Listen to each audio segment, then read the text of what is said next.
Hi. Let me see if I'm live.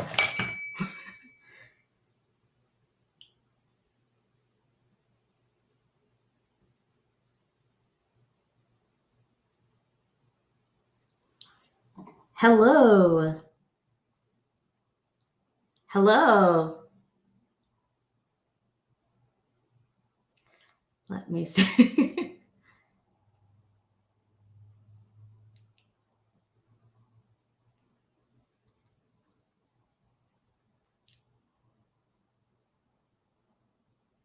Okay, I'm live. All right.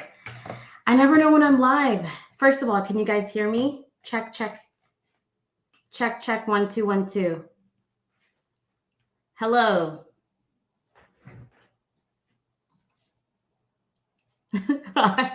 Thank you, Phil, for telling me that I'm live. We can hear you. Yes. Hi. Okay. So hi, Doc. Hi, Andy. Jeff. All right. Woo. Can you hear me well? Because this microphone has been giving me some problems. So, anyways, I don't know where Westeros and Chill is. My co-host today is supposed to be Kim, and she hasn't been responding back to my texts. And I've just been on this kick where, like, if I say I'm going to do something, I just do it unless, like, I just absolutely can't. So I don't know where she is. So I just didn't want to cancel. So I'm like, let me go live. I'll rant on some things real quick. And yeah, I just hope she's okay. Because I know when I don't answer, like, something's wrong with me. But we'll see. She has the link so she can chime in whenever she's ready, probably with her baby. Yeah, I really, really hope everything is okay. But yeah, this gives me a chance to rant and probably, like, yeah, things happen. Exactly, Phil. So if if 15 minutes go by and she's not on, I'm just gonna put the link in the chat and see if any of you guys are brave enough to come on and be a co-host with me. And then if Westeros and Chill comes on, then we'll have 3 people. So win-win. But all right, let me start on. Hi, Jeremy. Jeremy, I'm gonna DM you because I need you for a video. So look out for that DM on Twitter. But okay, let me do my feminist rant. So I'm going to be all over the place once again, or not once again, for the first time. Hi, I'm Girl Nettles. Welcome to my channel. Please like and subscribe. I'm just a person who's crazy about the fandom. I haven't stopped thinking about A Song of Ice and Fire since. Oh, here's Westeros and Chill. Anyways, I haven't stopped thinking about A Song of Ice and Fire. Are you okay? Yes, sorry I'm late. Something came up at work. All right. Audience, do we like 1 or 2? 1 or 2? I like 1 better. 1? Because it shows less of my room. But I like your room. Your room's looking good. My room's bare because I took some things down. You can't really see my Arya dagger. It's downstairs, but I gave you guys a fireplace. All right, give you guys something to look at. And Sansa's lemon tree. Sansa's lemon tree. Lemon tree. I love it. This is when I'm feeling like Tyrion and I want to ponder something. Thanks for being here. I was just about to start my feminist rant because, like, I was gonna do like a 1-woman show until you got here. So okay. People are saying, okay, 1 or 2, whatever. I chose this one. I think this one's good. I forgot which one, if this is 1 or 2. Was I supposed to do this one? Whatever you want. I don't care. No. I'm sorry, guys, for being late. No, you were only you were only like a couple minutes late. It's no big deal. Okay, so I already said that we're going to be all over the place. Like, we're not going to go in order from episode 1 to 10. We're just going to talk about things as they come to us. But here's my feminist rant that I want to get out of the way. So I want to touch on a few things.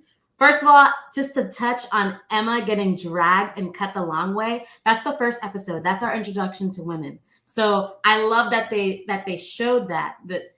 And one thing I love is just the childbirth thing, because honestly, that's the only thing that a woman had to offer at that time. And I love how the show kept showing all of the women in childbirth to the point that it's a running joke. Like, how many kids does Renera have? How many times is she gonna, go into labor? But that's really all we were there for, is to give the man an heir. And that's what caused the man to protect us and go into battle for us and everything like that. You want to chime in on that before I keep going? Yes. So I love that they focused on that in this series, especially because it was super conspicuously missing from Game of Thrones. But there were some parts where I felt like they overdid it maybe a little bit too much, because With Ramirez, like the well, sound. on a feminist rant level, for example, Lena and her, I was going to talk about this later, but Lena's death, I wasn't a huge fan of that, because it felt really over the top, and it felt like it took away a lot of the power of the moment and the character, because it was kind of like, oh, what's a super cool thing to happen? A dragon, somebody commanding a dragon to burn themselves. But at the same time, I felt a little bit like, wouldn't it have hit the point more if she chose to try and save her baby, if she chose to undergo a dangerous procedure to try and save her baby on her terms? But that is her terms, is like, I still care about my children. No, dragon go roar, dragon go boom. Well, it's definitely, I guess, more exciting, but also I kind of liked the death before, of like, she died in Daemon's arms. She died trying to fly one last time. I'd rather, another thing that I thought of was with Lena, like, a dragon rider's death is not burning. That's the death of a dragon rider's enemy to me.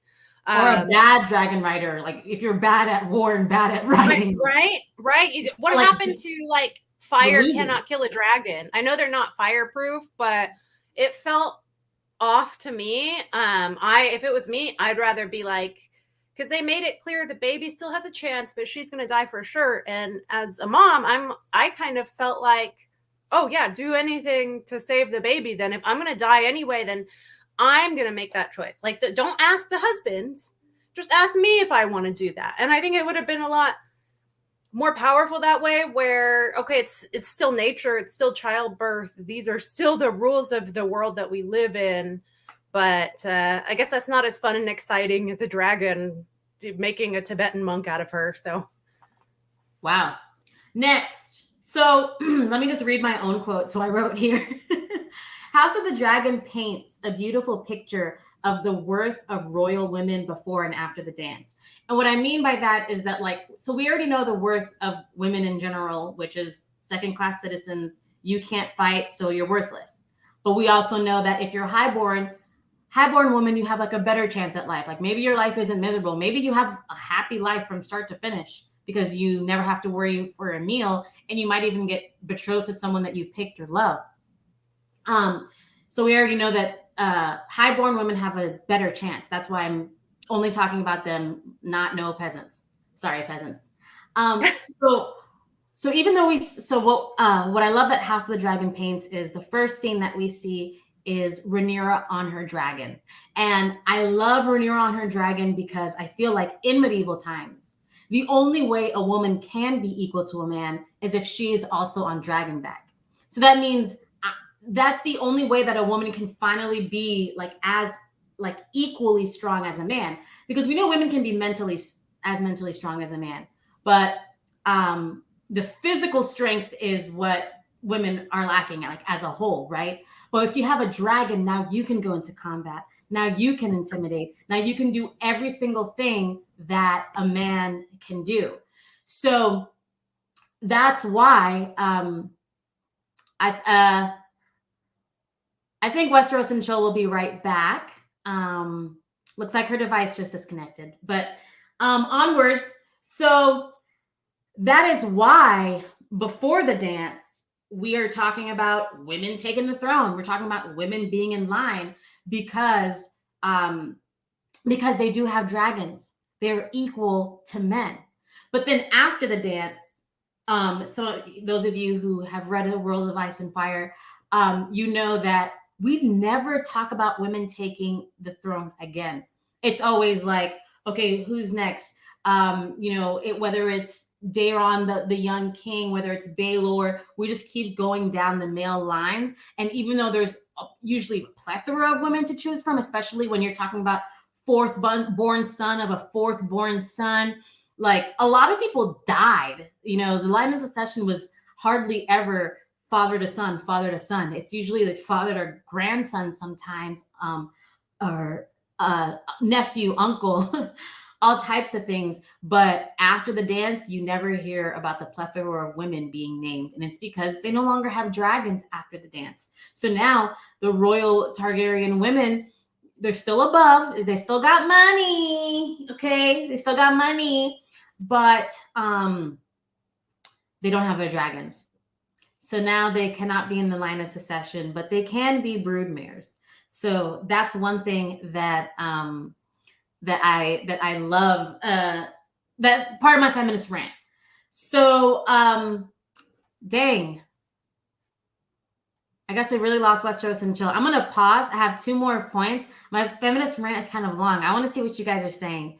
So Phil was saying, well, Andy was saying she loved all the childbirth scenes. Topical too, very topical. Phil said that there was 4 birth scenes in one season. I'm like, dang, like, I don't know if that's a lot or just enough.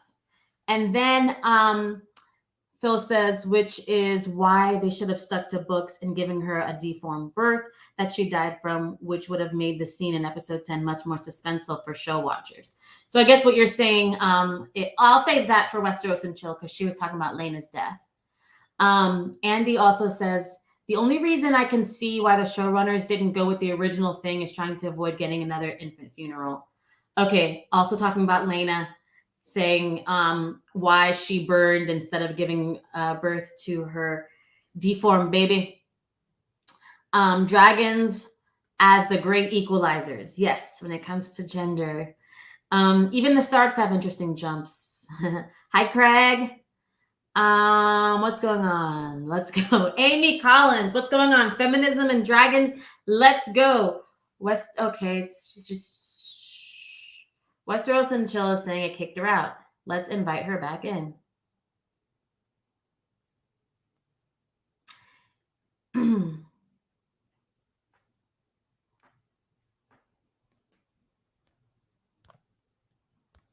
Sorry for the break. I wish I had some music or something.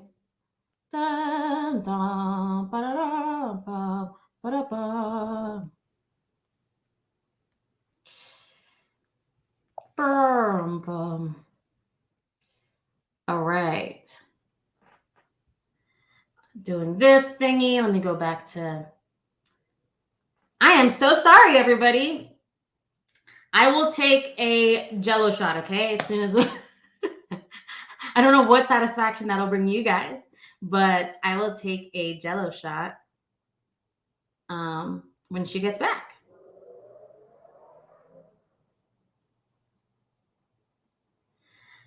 Okay, so in the meantime,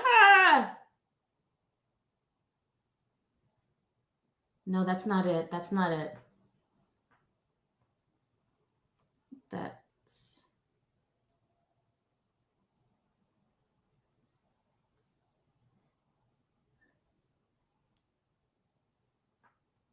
No, that's Westeros and Chill. I don't think that was the link because I'm looking at it and it's saying YouTube. Hold on. Technology. Okay, now.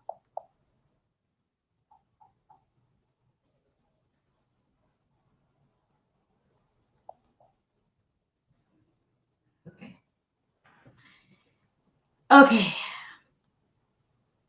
Let me see. Day said, I really like the birth scenes because we are used to seeing women so delicate when they also have this bloody and horrific moments like war. And honestly, people love to watch a war. So yeah, if you love the blood and the guts, well, it's not just the men that can give it to you. Like we women, we go through our share of pain and suffering. Okay.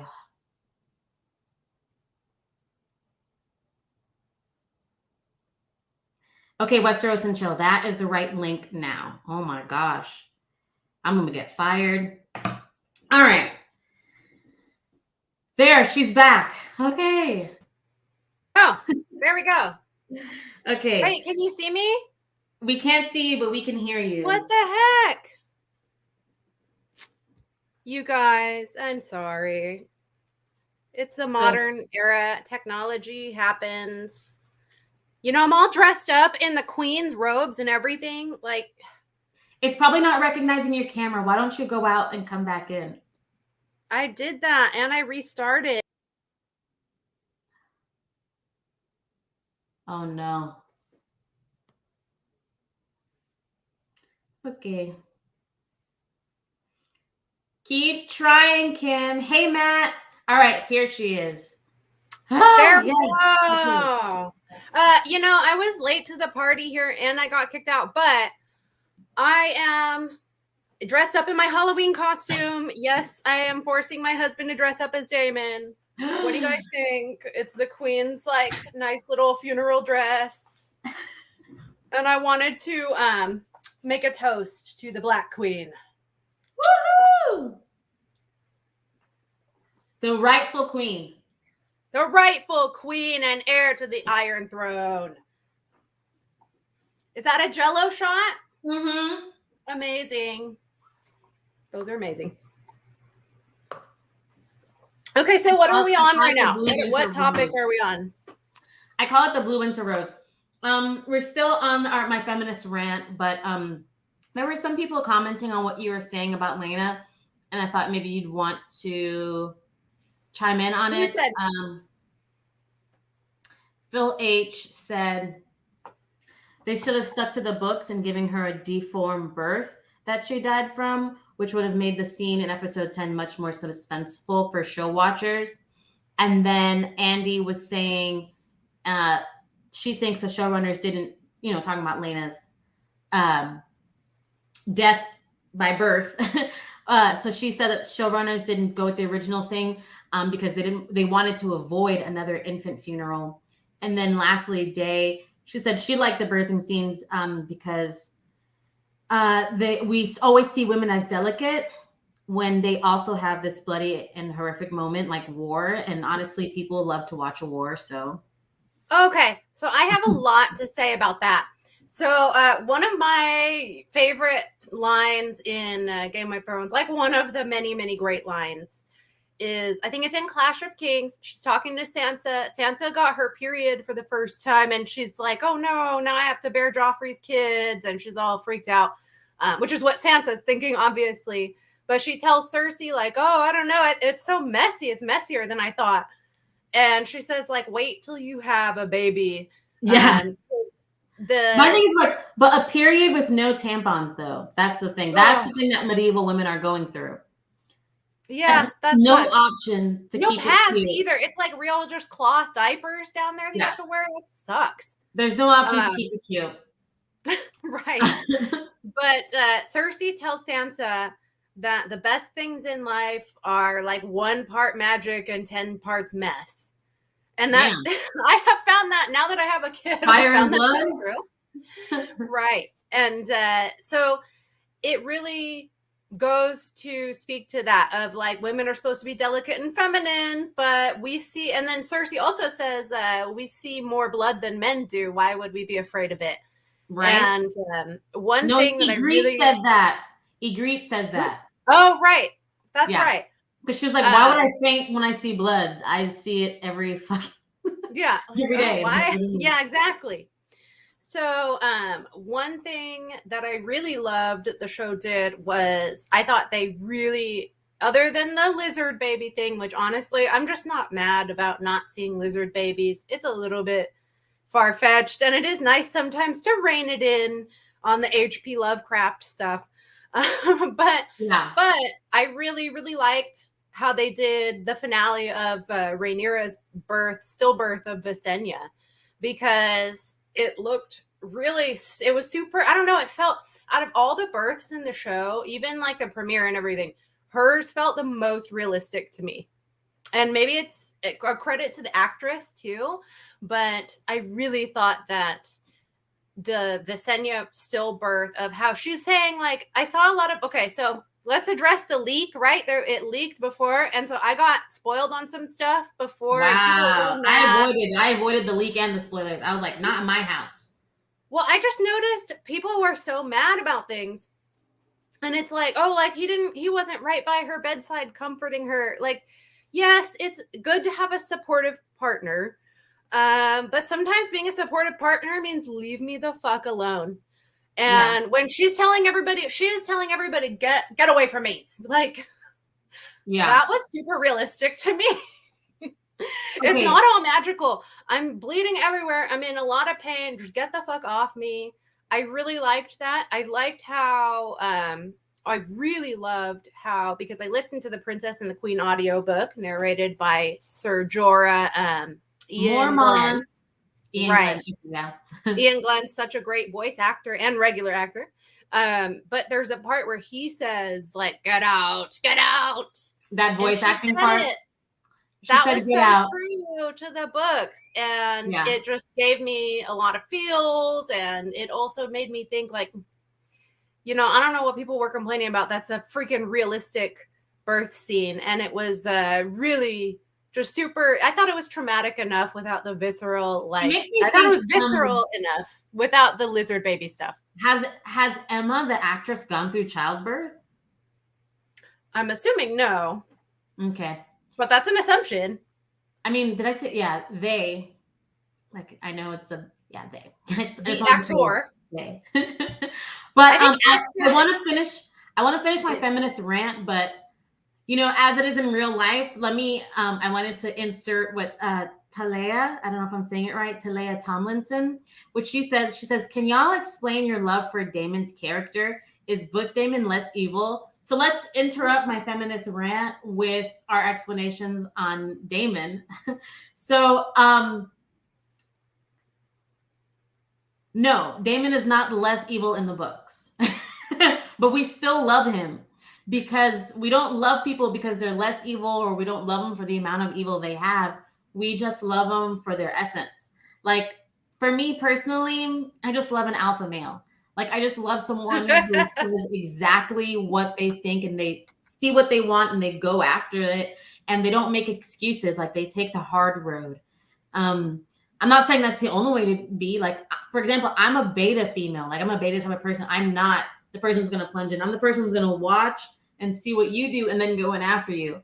So I'm not saying that as like an insult or anything, but, and there's different types of men for every area of life. Like, you look at the small council, you can't have all alpha men sitting on the small council. Like, that's where we got into trouble with Corlys, Otto, and Daemon sitting at the same table. They all want to be, even though the king is there, they're all vying for power. So you do need different personalities to work together to get something done. But Daemon is that specific amount of chaos that just resonates with so many of us, where it's just like just enough good and just enough bad where it just makes sense to us. What do you say? Yeah, and more to your point, you know, there's masculinity and then there's toxic masculinity, and the whole alpha male thing does sometimes skirt the issue of being a toxic, you know, you can have too much alpha where it's too toxic, and that's what causes problems like throughout history, wars and just terrible shit like that. However, it also doesn't have to be that. It can be an alpha male who's just secure in his masculinity, who's an assertive personality. There's a middle ground, and I think, honestly, to answer your question too, is Daemon is like more evil in the books. In my mind, I saw him in the books as a little bit more evil than what they're portraying in the show. But also, one of my favorite characters from the main series of Game of Thrones and the books was Jaime Lannister.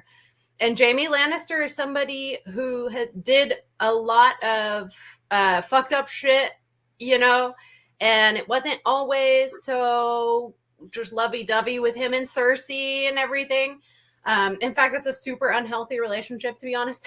but that was my favorite character because of that struggle, because he struggled with that inner anger. And, you know, it's not just for men either. Women can have these issues as well. There's all sorts of different men and women, and you could be a non-binary or whoever you gay or whatever you want to be, or, you know, whoever you are, right? Whoever's true to yourself. But I thought why I love Daemon so much was, I think a lot of it, I already loved Daemon from the book, because it's a fantasy, right? Like, yeah, okay, Jaime killed his cousin with a rock. I probably wouldn't want to date a murderer in real life, you know? But also, he killed his cousin to like get out of there, to get back, because he felt like he had to. And to him, that was a line that, okay, I'm going by my morals that I have to get back to Cersei, back to my family. So I'm going to kill this guy with a rock. Daemon's like, you know what? I don't want to be trapped in this marriage with a woman who wants nothing to do with me, that I didn't choose for the rest of my life, even if it means I have to kill somebody who's technically kind of a stranger to me, who I don't really want in my life anyway, who's not that nice. So, you know, is that right to do in real life? Would that be wrong? Yes. But it's a fantasy show. So those kind of things, it's kind of like, woo! Just like with BDSM, like you establish a safe place, you establish safe words. Well, this is fantasy. So this is the safe place for you to lust after a murderer. Like somebody was talking about this in another stream. Like people who like there were people who watched the Jeffrey Dahmer miniseries on Netflix, and they were posting like his actual mugshot, not Evan Peters. Like Jeffrey Dahmer's mugshot and saying, oh, he's hot, or I wish he would do this. Like that's a real person who killed actual real people. Like that is messed up. And I get the comedy of it, but it kind of makes me a little bit mad.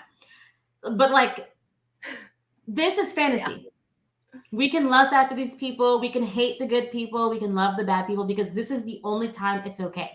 It's okay for us to like let the evil out and let our imagination, oh, what if I could burn people with my dragon? Like this is a healthy way to express and explore the id side of ourselves. And no one gets hurt. So let us be with our Maegor dick riding and our Daemon dick riding. There you go. But also, you know, another thing about that is like, I love Val Kilmer's portrayal of Jim Morrison in the movie that he did about the Doors. So hot, like the love of my life, right? But also Jim Morrison, like I have a feeling like if I really met Jim Morrison, I probably would think he's a dick. I probably wouldn't be into it because that's too much for me. Yeah, but in the context of a movie or an epic fantasy, I like a guy who's a little bit more bad than Aragorn. Okay, so here's the next point, my feminist rant. Allison versus Renera and the boxes that women are put into. And I kind of touched on this a little bit before in like some of our other streams, but like I'm a Gemini, so I'm like always like both things, like both a girly girl and like a tomboy. And I'm fully both things because I spent like years of my life only being a tomboy and thinking that like girls are annoying, girls, their voices are too high pitched, they're airheads, they never do anything cool. And then once I like got a makeover and like started getting attention from guys, then I became like a girly girl because because the type of attention I got, I couldn't sustain my life as a tomboy anymore. So because of that, like I was a total girly girl where I like wore heels like 24 hours and I was always, and my whole friend group became like only girls. So because of that, I could see how like Allison and Renera, their power struggle, it's like Allison, I fully resonate with her because there's part of me that wants to be a housewife. There's part of me that wants to give in and just be like, I don't need to work. I'm okay with my man, my alpha man providing for me. And my personality just happens to fit into the patriarchy system. So I'm just going to lean into it because it brings me success. And I don't have to fight against anything. Like it just feels like falling into a cloud. But then I also identify with Renera where doing the guy stuff, getting on your dragon, putting your foot down, commanding troops, that stuff is fun. And that stuff gives me, it feels like freedom. Even sometimes like androgyny, like dressing in a baggy guy's shirt, it does something to like my brain. Something physical on the outside does something to my brain and how I feel, how I like walk about the, that day, just because of the shirt that I'm wearing and the masculinity that it gives me and brings to my character just for that day. So I love that the show is expressing that. And I think the point is in the show and also in our real life is that it doesn't matter. There is no winner. There's no right way to be a woman. It's not about being a girly girl, and it's not about always challenging the patriarchy and like, don't open the door for me, dude. I can open it myself. Like, it's not always, about that either. It's either a balance of both, or it's you choose, and you could swap and change your mind later in life. It's just recognizing that these things exist. And I wish the whole world could just see that about everything. Like, differences exist, and it's okay to leave them alone and just let them be. You don't have to do anything with them. You don't have to say this one's better or this one gets more money. Like, just leave them alone, But hey, I'm the smartest person in the world and no one wants to listen to me. Your go. Well, I 100% agree with everything you just said. And I'll take it even farther to like, we're all people. I do agree to a certain point of like, people shouldn't be bound to their whole life just by like, you're this, so you have to do this. Like, I like football a lot. I play fantasy football. I'm in several leagues. I manage them. Really? Yeah, I love World of Warcraft. And I can tell you, and I have a really ridiculous name on World of Warcraft too. Wait, hold up. What's up, Carl? I'm so sorry to interrupt you. I have to. What's up, Carl? He says, why are there supermodels in my nerd stream? Oh, come on. I'm sure you're just talking about Nettles. But anyway, so on that note, a woman doesn't have to be anything she doesn't want to be, right? And like, for example, on like World of Warcraft, I have a really kind of ridiculous screen name that has nips in the title. Yes. And nobody, and go ahead. I just said free the nip. Right. Thank you. So also like, I will beat people and they're like, oh, well, you said blah, blah, blah. You probably never slept with a girl. And I always like to reply, I have, and I am a girl too. And I've slept alone. I've slept with myself. They never believe me. It's like, I know my way around the clitoris. It's fine. No, but nobody ever believes me on there when I say that. They're like, yeah, right. I would never believe you're a girl on here. Like, girls don't play this. Like, bitch, I just beat you. But there's part of me, and I know this is wrong, and I'm toxic. There's part of me that's still, because I'm a 90s kid, like, I still feel proud. Like, when I get that approval. Like, when guys won't believe that I'm a girl because I've, like, ingratiated I'm like, that spy that, went undercover so well that like they don't know. So I'm like, yeah, I know. I'm better at being a guy than a guy. But I know that that's also just like toxic masculinity inside my head, making me feel like I need a man's approval as the pinnacle of success. Well, it's not just that. I think it's also a lot that women have been conditioned to compete with each other because men are better. And so you have to prove that you're not like the other girls, right? Well, for like my life's journey has been more like you walk into a space, work setting, first day of a play, like group, school team. What am I trying to say? Group project.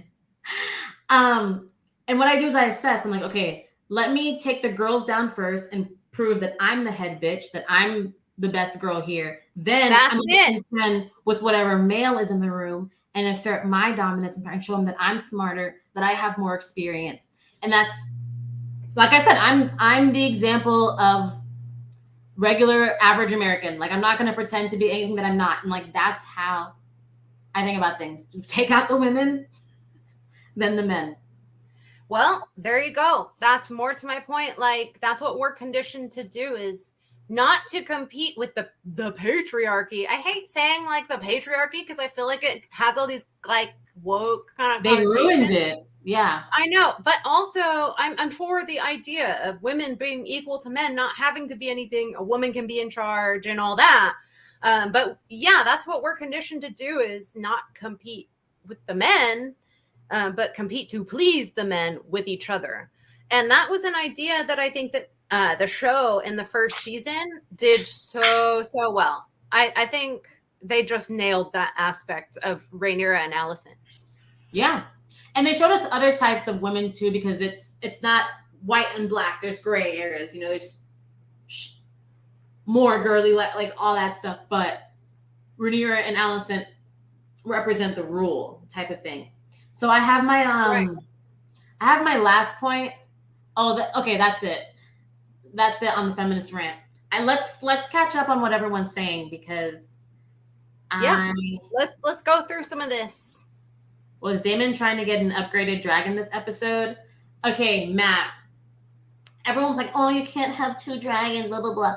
But I'm like, and though everyone hates the show, I have to say that no, Daenerys did not. Daenerys only rode 1 dragon, but she was commanding all 3. They were only burning certain ships in Marine when they were all, you know, flying together.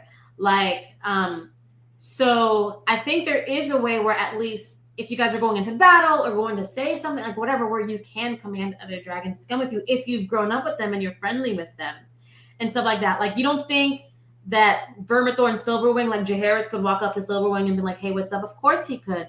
They've grown up together. And then there's the question of the dragon horns. What if you could blow a dragon horn and 10 dragons can go into battle? Because some of the dragons aren't big enough to be ridden. When I was looking at Arax, I was like, damn, he's just big enough to be ridden.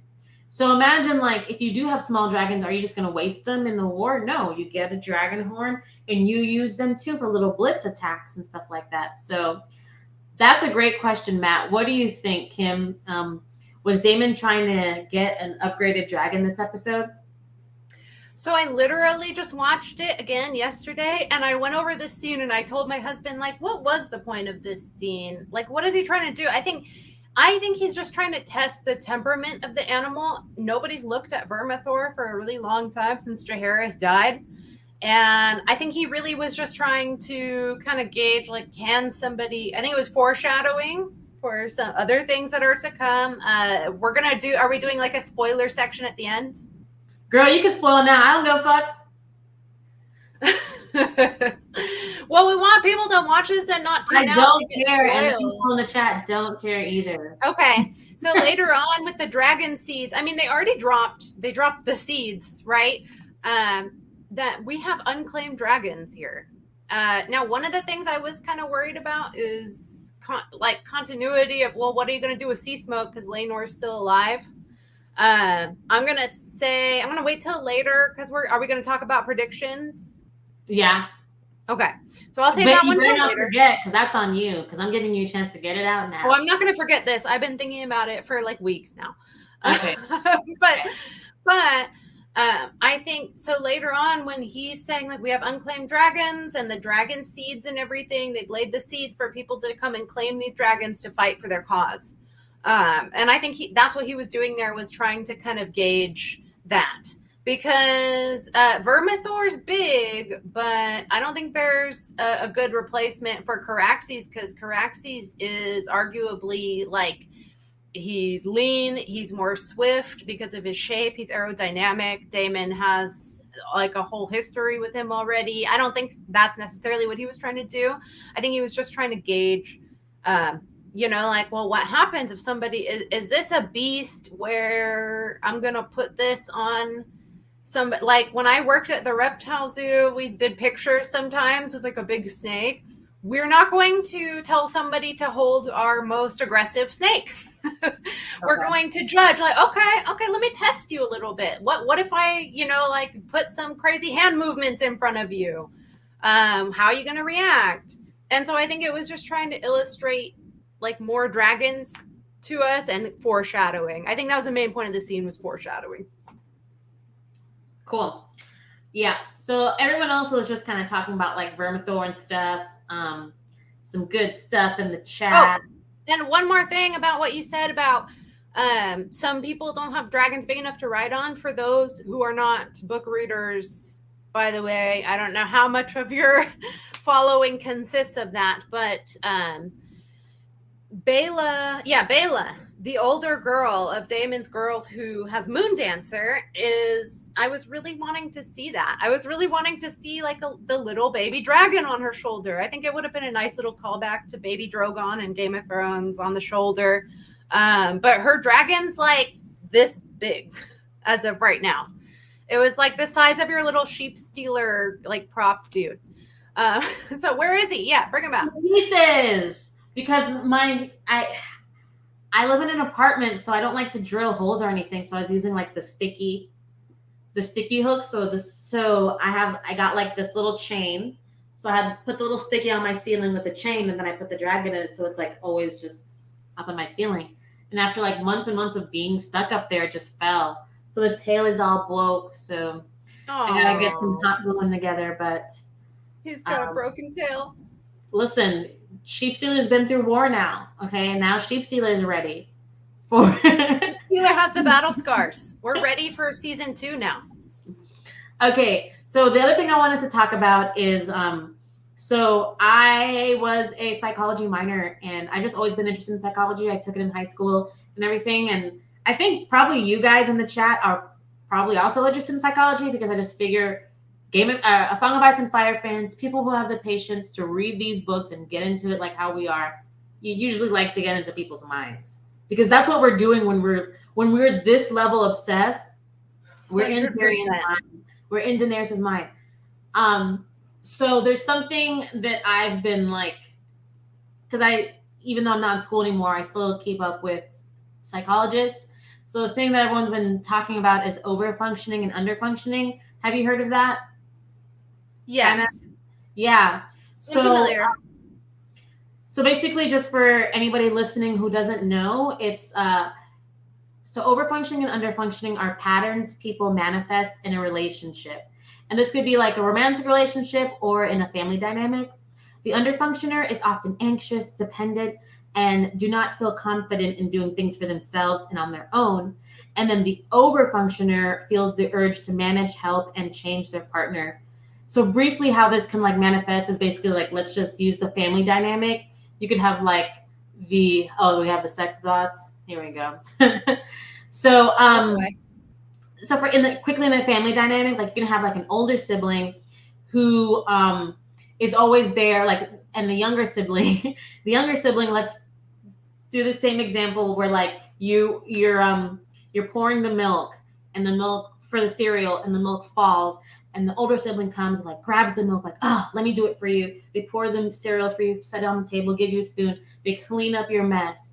And then the next time you as the younger sibling, you're about to pour the milk and you're thinking about it, you're so anxious because like last time you messed up. And then before you even pour it, the older sibling now comes and takes the milk and pours it again for you. And it establishes this pattern that like the underfunctioner, the younger sibling, is anxious all the time. They can't do anything by themselves because they think that they're going to fail.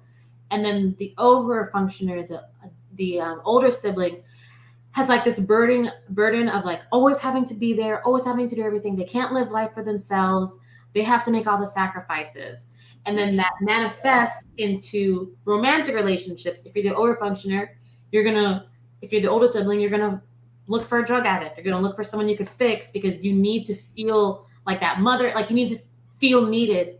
And then if you're the underfunctioner in romantic relationships, you're going to look for someone to do everything for you, and you're going to be manipulated, and you could be abused and used that way.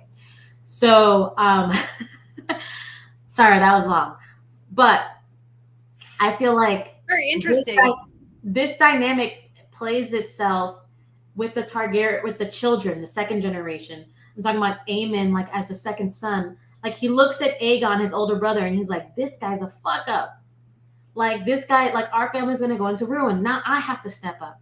Now I have to look. I have to go and get the biggest dragon. Now I have to go and be a man at arms and fight every day and train. Look at how he's so much bigger than his brother on purpose. Everyone keeps complaining. Why does he look older? Because he's in the yard training every day. Like, have you ever seen like a 16-year-old kid become a bodybuilder and he looks 40? Like, one thing I can say about that is the actual actor's age is 20. And the actual Aegon actor's age is 27.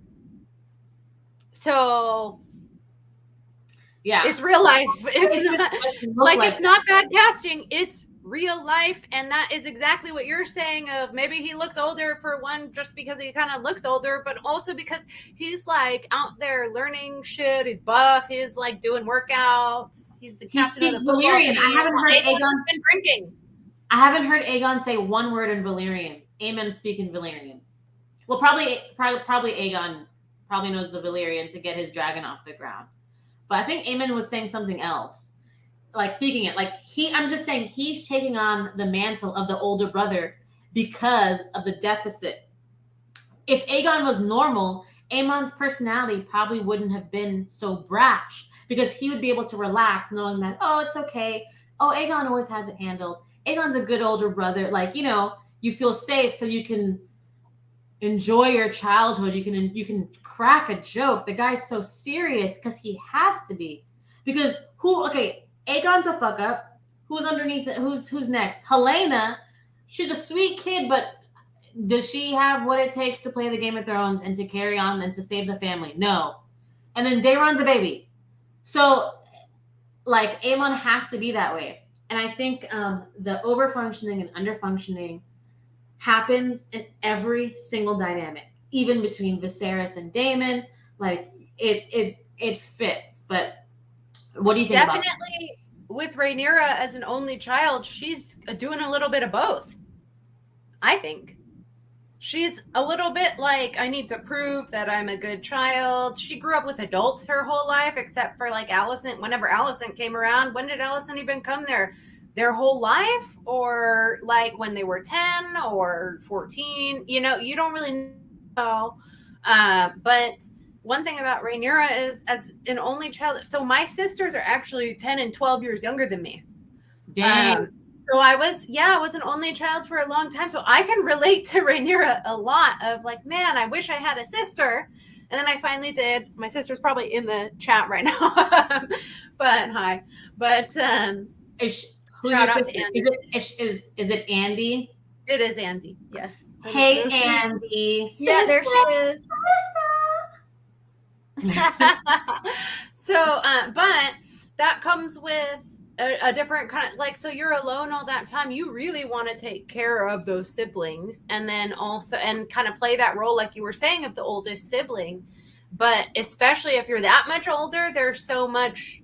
And then there's also the feeling of, oh, I was alone all that time and it was only adults. So then you try to kind of be more adult, but then you also feel like you lost out on a little bit of your child's self, Sure. So it's like almost like both of those at once, of under-functioning and over-functioning. And I think now that you're saying that, it really explains a lot about Renera. I never thought about it that way. And that dynamic could be with your parents. Like if you have a parent who's an alcoholic and you're the one who has to take care of them and bathe them, then now you're the over-functioner and they're the under-functioner. And in a way, and even if your like parents, Allison too, yeah.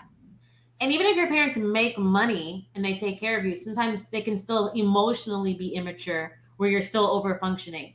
And I feel like Renera and Viserys, in a way, she's over-functioning because Viserys is kind of like needy in a way, and people have to tell him what to do, and he's always wanting people's approval. He's like, well, what would Renera think of that? And it's nice that he's saying that, but he says that he's always giving in. Part of the reason he just said yes to Allison is because Otto is his friend in a weird frenemy way. And he's like, well, whatever. She's the easy answer and it would make him happy. And I do like to please people. And so in that way, he's so weak that Renera had to be so strong. Look at how Renera grew up to be so stoic. Like, she's like, there's no fun and mischief in her in her eyes anymore. I really love the evolution of that. It seems like the moment he told her about that prophecy, she kind of started to slowly tone down the pluckiness, the Arya-ness, you know? Yeah. She's totally. seen her life, she's seen death, but yeah, this theme carries on even like, looking at Tywin and his dad. Tywin's dad was so jovial and nice, they took advantage of him, which forced Tywin to become a no-nonsense man. And Tywin was such like an iron rod relentless, it forced Tyrion to be like a laissez-faire fucking comedian. So it's like, Yeah. So yeah, but enough about that. Now let's actually get into like the show. So you actually came up with some really great bullet points for us to get into. So we're gonna answer them, but I also want to hear from the chat what your answers are for some of these. So the first thing I have is top 3 favorite scenes. You go first. Top 3 favorite scenes, chat. I want to see what you guys say. But can you go first? Okay.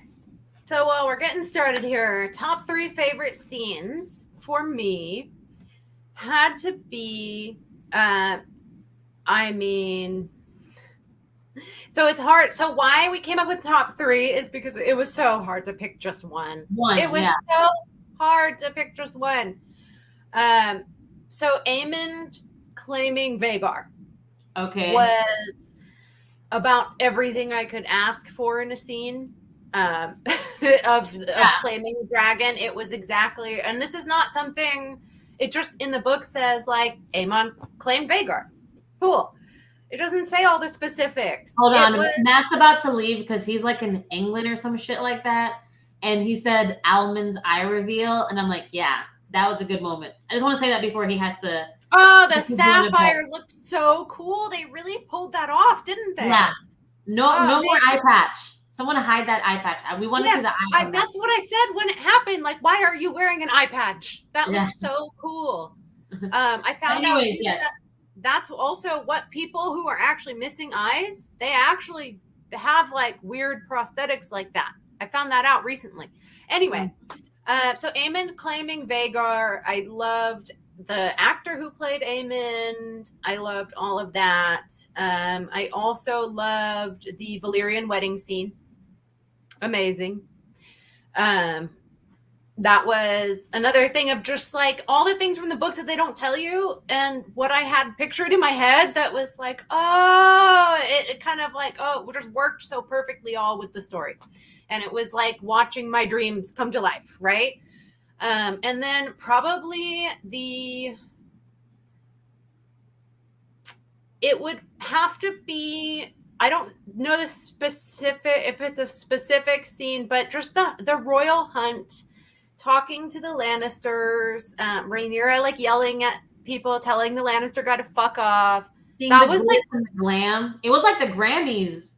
It was fancy. The peacocks, they had people packing, like, how often do you go camping and pack like a full-on like painting with you just to hang in your tent? How are they even hanging these paintings on the walls of tents? Like, so somebody brought a whole board to like hang some sort of tapestry on. It's just unbelievable. But more than that, more than just the visuals of course, it was an obvious like, oh, it's better than Robert's royal hunt in the original series. That's great too.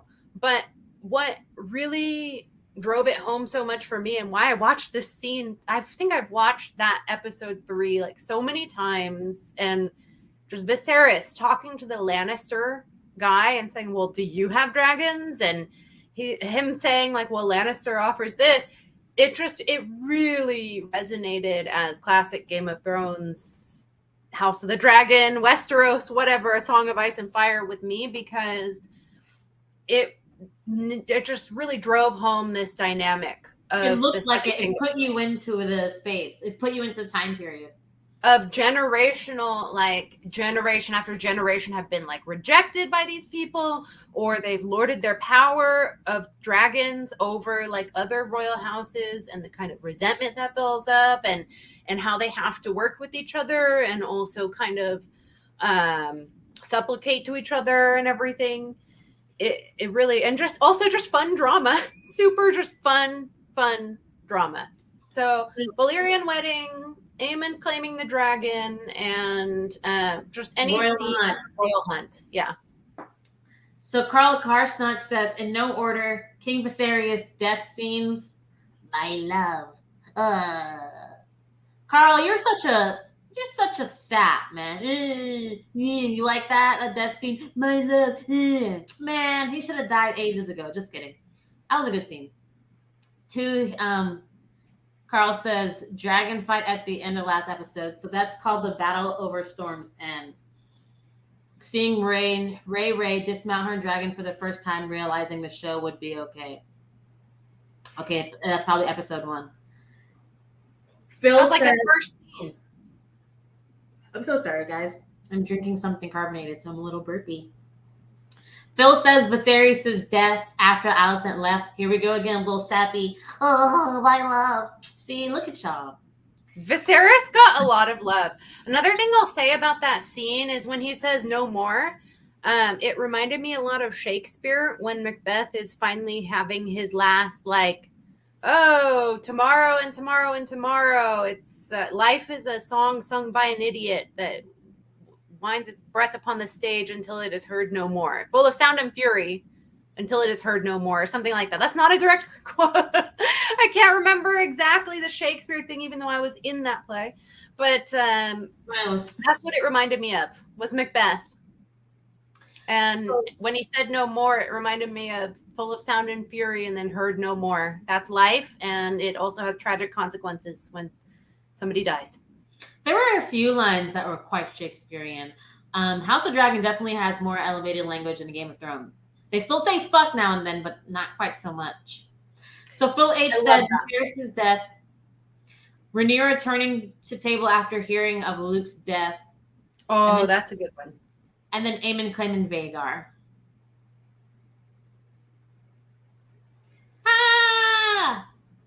Andy says, I think my fave is Viserys' last dinner and speech made me cry. I saw a few reactions. I love watching reactors on YouTube. A few of them cried. I'm talking about 6-foot-tall black men crying over Viserys' last speech and like him hobbling from him hobbling onto the throne and really making that last walk to come through for his daughter. Like, it doesn't matter from what walk of life you are or who, like, A Song of Ice and Fire appeals, I feel like, to everybody. And a lot of it is the diversity of characters and seeing from all their different perspectives. I think it's why so many people like this show. Dave said her top 3 moments are Rhaenyra's coronation, very symbolic, Daemon in the Stepstones, and then Renera asking Viserys to help about her claiming her children's. Dave stole 2 of my answers. Wow, I might have to change them. Yeah, I think about it now, and the steps when Daemon came back, not the Stepstones. Too late. You can't change your answer. But when Daemon, the throne room scene where he comes back with the driftwood, or not the drift, is it the driftwood? It's just some crown that they made. I'd like to tell myself it was made of bones of his enemies, but that was huge because I think about that now, the directing, shout out to Claire Kilner, who is like now my favorite director. How she like mirrored Daemon and Rhaenyra walking through the throne room. And when he took off his crown, I think that might have to replace like the Royal Hunt scene. Maybe. I don't know. Whatever, traitor. So Hopelope says Rhaenyra getting the egg bag from Daemon, Viserys talking at family dinner in episode 8, and Daemon helping Viserys up the throne and putting the fallen crown on his head. That was a good one too. All right. I'm saying what's up to Claire. She said she's late. Girl, you're okay. You just missed the feminist. I was late. You just you're fine. A feminist rant and us talking about the over-functioning and under-functioning relationship. And then now we're just going through and just talking about the show.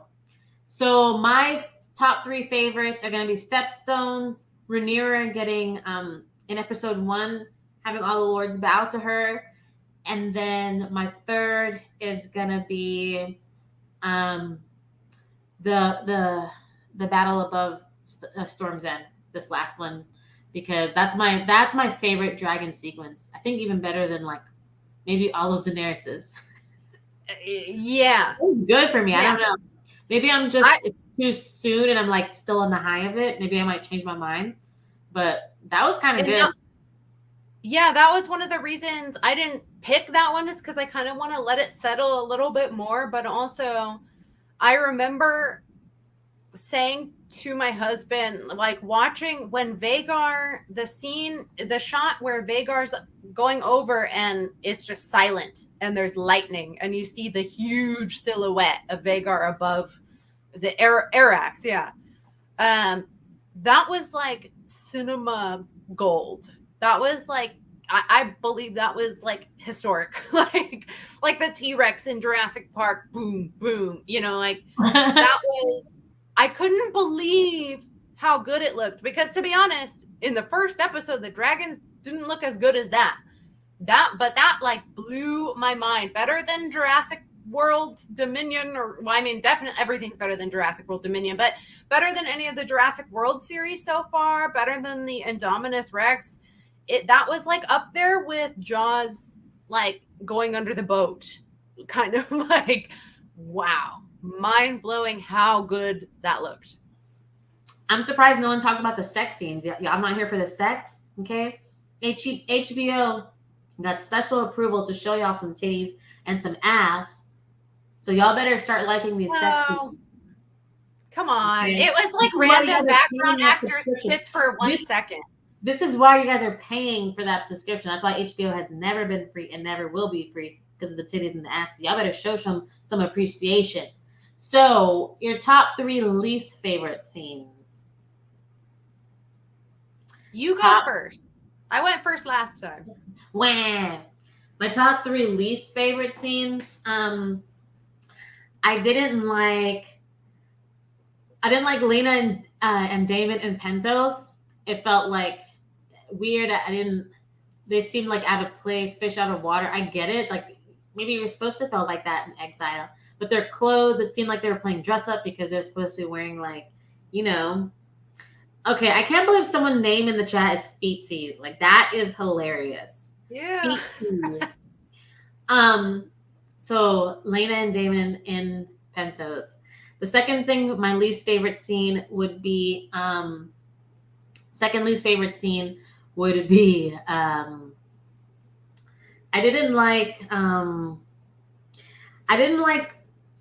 like Damon fighting in the Stepstones, but all the scenes before, it kind of ruined it for me. I wish I would have seen all of it at once, like all the crab feeder scenes of him like nailing people. I'm like, I wish I didn't see that until it was the wartime. But I get that it was like building suspense, making you fear him, but I didn't need to fear him. I didn't feel like.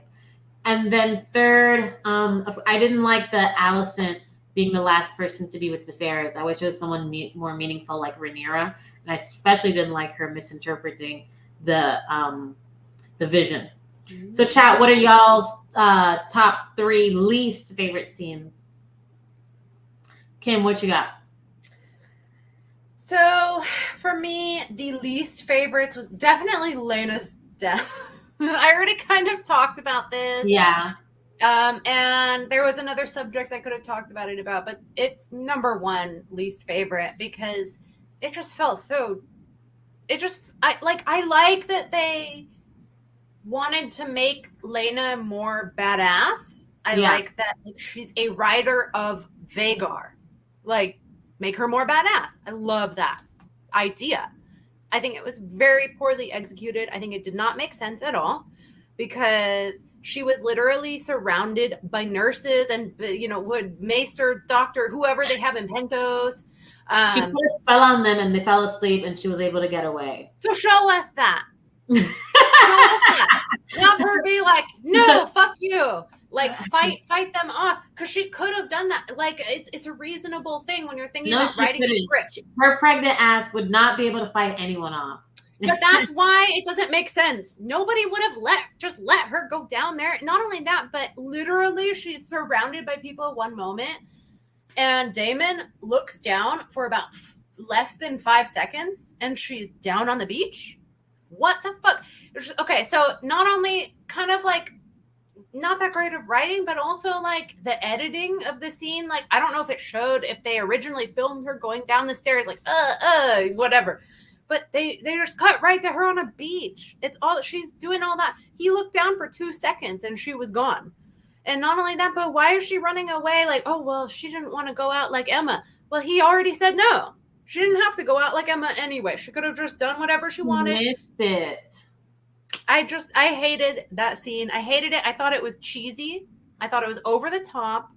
And just, it could have even been badass if they had executed it a little bit better. But it was a combination of so many things that made me just go like, what? What is this? It's just too over the top.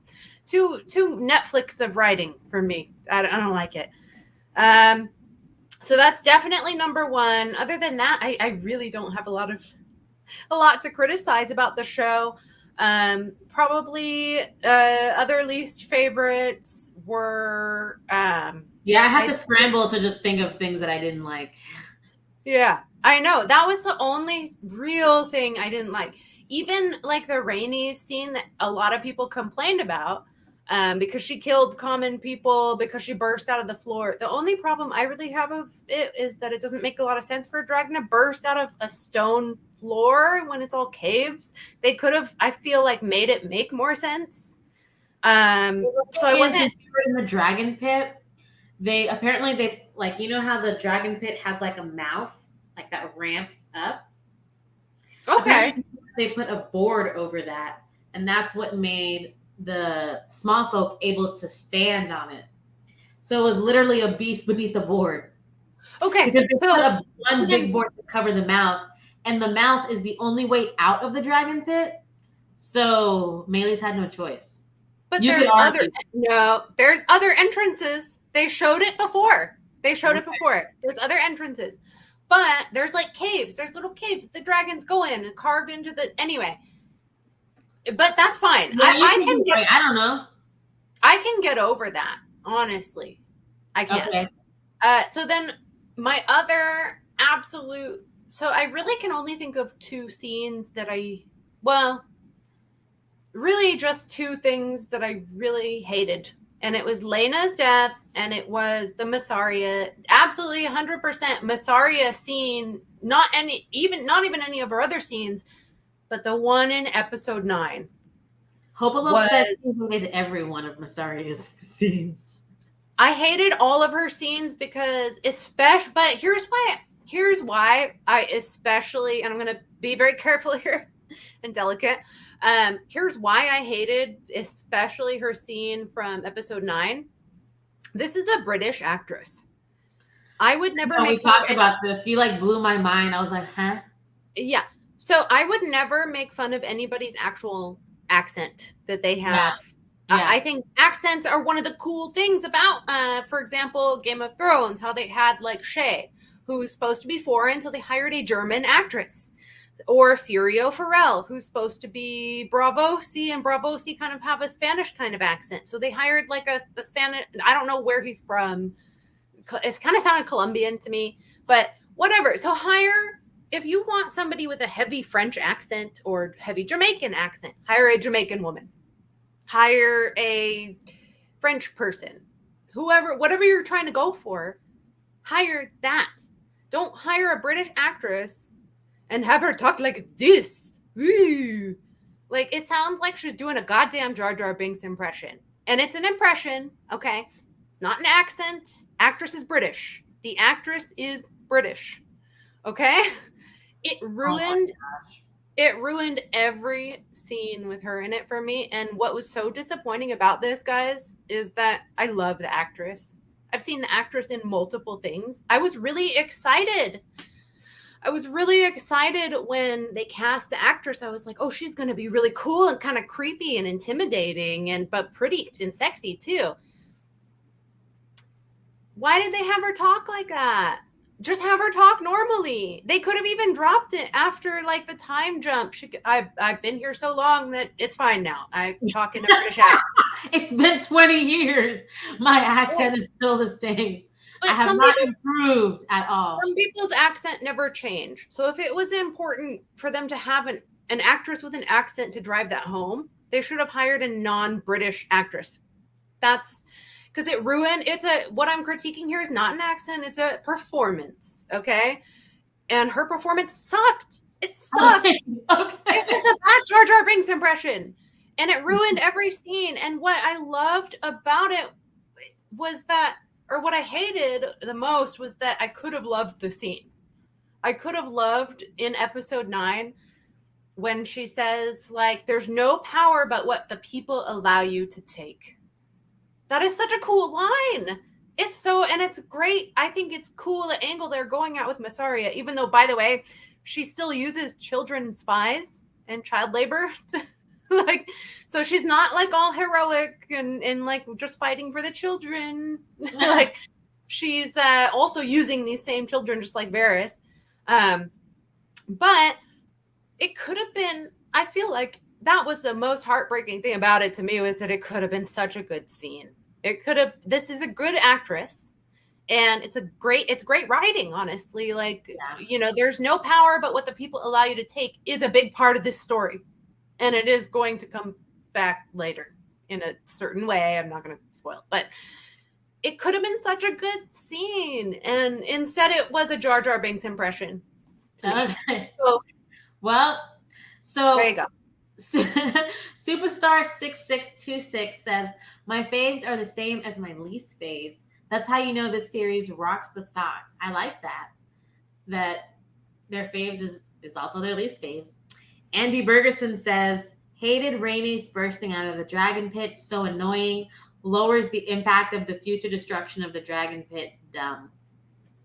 So that was one thing. I kind of agree that, like, having a dragon burst out of rock, or what we don't know, was not, if it was boards, they could have showed, like, we're just 2 seconds of they're building a platform for the coronation in that whole episode. But they didn't show that. And instead it kind of seemed like the dragon burst up through concrete, and a dragon literally dies later for that same thing. Like, they're trying to fly up and they die. They break their neck on the thing like a bird on a glass window. It's not glass, it's rock, but still, it's kind of a plot hole. I don't know. So Claire says, least fave, because I hated suffered watching, is the choking, and because it was also such a choice I wouldn't have made. 2, the butchering of Aemma, cutting her long ways. That was crazy. And 3, the foot scene. Yikes. Yeah, I mean, I am like the most anti-foot person. Like, I wear sneakers to the beach, and I ask other people to wear sneakers to the beach. I don't like to look at feet. I don't even like to look at my feet. When I take a shower, I don't even look down because my feet are down there. I hate feet. So that scene was very disturbing to me on a level of, like, just my whole life hating fucking feet. Hate them. I don't buy sandals. I don't wear them. I just wear sneakers all the time, or heels, but I make sure, like, my toes are painted and stuff like that. But anyways, even through all that, I can't say that I hate that scene, because that scene did what it was supposed to do, which was make me feel uncomfortable.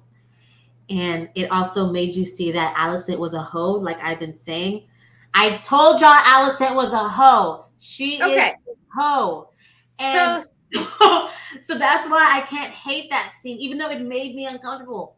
It really, like, that scene was early on, and as soon as it happened, I got a knot in my stomach for the entire episode. The knot never went away, because that's how much I hate feet. But like I said, I can't say that I hate it, because it did what it was supposed to do. So one thing about that scene that I would critique is that so, like, yeah, he's the clubfoot, but it would have been nice to have more character development than just he's got a foot fetish. It felt a little bit uncreative to me. But also, it's hilarious what you said about feet. You wear sneakers at the beach? Of course. But also, one thing that somebody brought up to me was it almost gave the vibes of like Allison has been abused before. And so she's okay with this. I mean, yes, technically she has already been abused by Viserys. It's even though they're married by the law and everything, she doesn't want to have sex with him and he's demanding she have sex with him anyway. That's technically like, rape, a little bit, marital rape. She's doing her duty, but also it's disassociative and gross.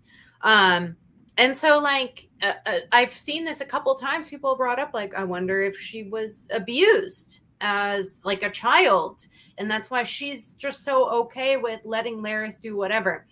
I hated the scene, not because he has a foot fetish, just because I thought that they could have been a little more creative in the writing. Like, give us a little bit more. It's not just him being like a Quentin Tarantino guy that makes him evil. Foot fetishes don't make people evil. And then also, like, his club foot is not his whole thing. Like, there's got to be more to this character. I'm kind of wanting more from Larys. I don't. I hate him. Day says her least favorite 3 things. 1, foot fetish, never again. I know. They can show it to horrify me. I mean, yeah, we look at the car accidents. We look at the horror films and the gore. So show it to me, whatever. Make me squirm. 2, the Green Council. I would have liked to see Allison in charge over all, like in the books. Okay, so you're talking about episode 9, the Green Council, which was the episode all about Team Green, and Allison was spearheading everything in the books and the show. She was like, "What? What are we doing? What? What do you mean? You've been plotting without me?" He told you when you were like 18 or something. Like, you better prepare Aegon to be king. Just like, duh. You're 18 to find your dead mother's dress. What do you think that was? It's called ambition. Seem a little flip floppy. Yeah, he could have wed you to some, lord that's your age, but no, he wanted ambition, so he made you go in the king's chamber. So what do you think this was? This shit didn't start when Aegon was born. It started when she went into his chamber that first night. So don't be, what, daddy? Or 2 years later. Or 2 years later when he's like, prepare Aegon to be king. And then she's suddenly like, you have been plotting? But what about when she took a knife and sliced Renera? And then he went and said, Otto went and said to her, like, "Oh, I'm so proud of you." Like, you can't figure this out. Okay, and then the last thing, the third thing that Day didn't like is Allison confronted Ray after she lost her V-Guard. You shouldn't have put yourself in the position. No, I don't like Allison's perspective on this, but I did like that scene. I thought it was a good scene. Carl Karsnark says, least favorite, Beesbury getting murked at the meeting. Is that because you would have rather that it was Kristen Cole beheading him? I kind of would have rather had him cut his throat. Like doing it on purpose. Out a window. Would have been a little bit more climactic than pushing like doing him it down. On purpose. Yeah, make it clear that it's on purpose. Like, this is a line that we're crossing now. Lack of bronze bitch scenes. A few more scenes would be nice. Yeah. Why not? She's not that interesting of a character. She's another rich bitch who's just, honestly, look at how bitchy she was to the people who even care about her. That means you have to die because you're a bitch? Is that the law of the land? I would have been dead a long time ago. You have to have a perfect personality to live. No, that's not what I'm saying. I'm just saying the scene did its job. I think it was fine. Yeah. I wish the green and black dress scene was more extra. Yeah. People who haven't read the books probably still don't know why we call them greens and blacks, because they didn't make a big deal about it. And then he said it's hard to find much to criticize, really. Yeah. Yeah, they could have made it a little bit more like, she's wearing green. Like, I have seen people that have not read the books going like, why do they call them the greens? Yeah. But also, like, pay attention. Come on. We'll see. Yeah, I give people some slack because I don't know. Because they're not all book readers. Right. Exactly. We'll get to that. They'll catch up as maybe the common people will catch up as the non-book readers catch up. Like, oh, now that it's trickling down to the common people, like the greens and the blacks. So I like what Carl Karsnark says here. Going back to Nasaria and her accent, he says it was a fantasy accent, therefore it can't be wrong. But yeah, it was too much. Just dial it back a notch. No biggie. Okay. So Grey Worm had a fantasy accent. No problems there. It sounded good. He made it sound like it's a real person talking, not Jar Jar Binks. He made it sound like it was his normal accent because he's a good actor. I actually just watched him in Interview with the Vampire, and he does a really cool kind of Southern accent. I thought that was awesome. But yeah, my criticism isn't with like a fictional makeup accent. Like there's a Giscari accents too in the previous series. Those were great. No problems there. My critique is of the actress's performance of that accent. So I just want to answer Carl Karstark. I don't think I can say it today. He says, "Don't come to Florida, Nettles. It's just flip-flops 24/7." So I was born and raised in Florida, and I even went to Florida State. So I know it's flip-flops 24/7. So I am very traumatized. I even went to an art school. Very traumatized. I even went to an art school where the ballet dancers, they would come.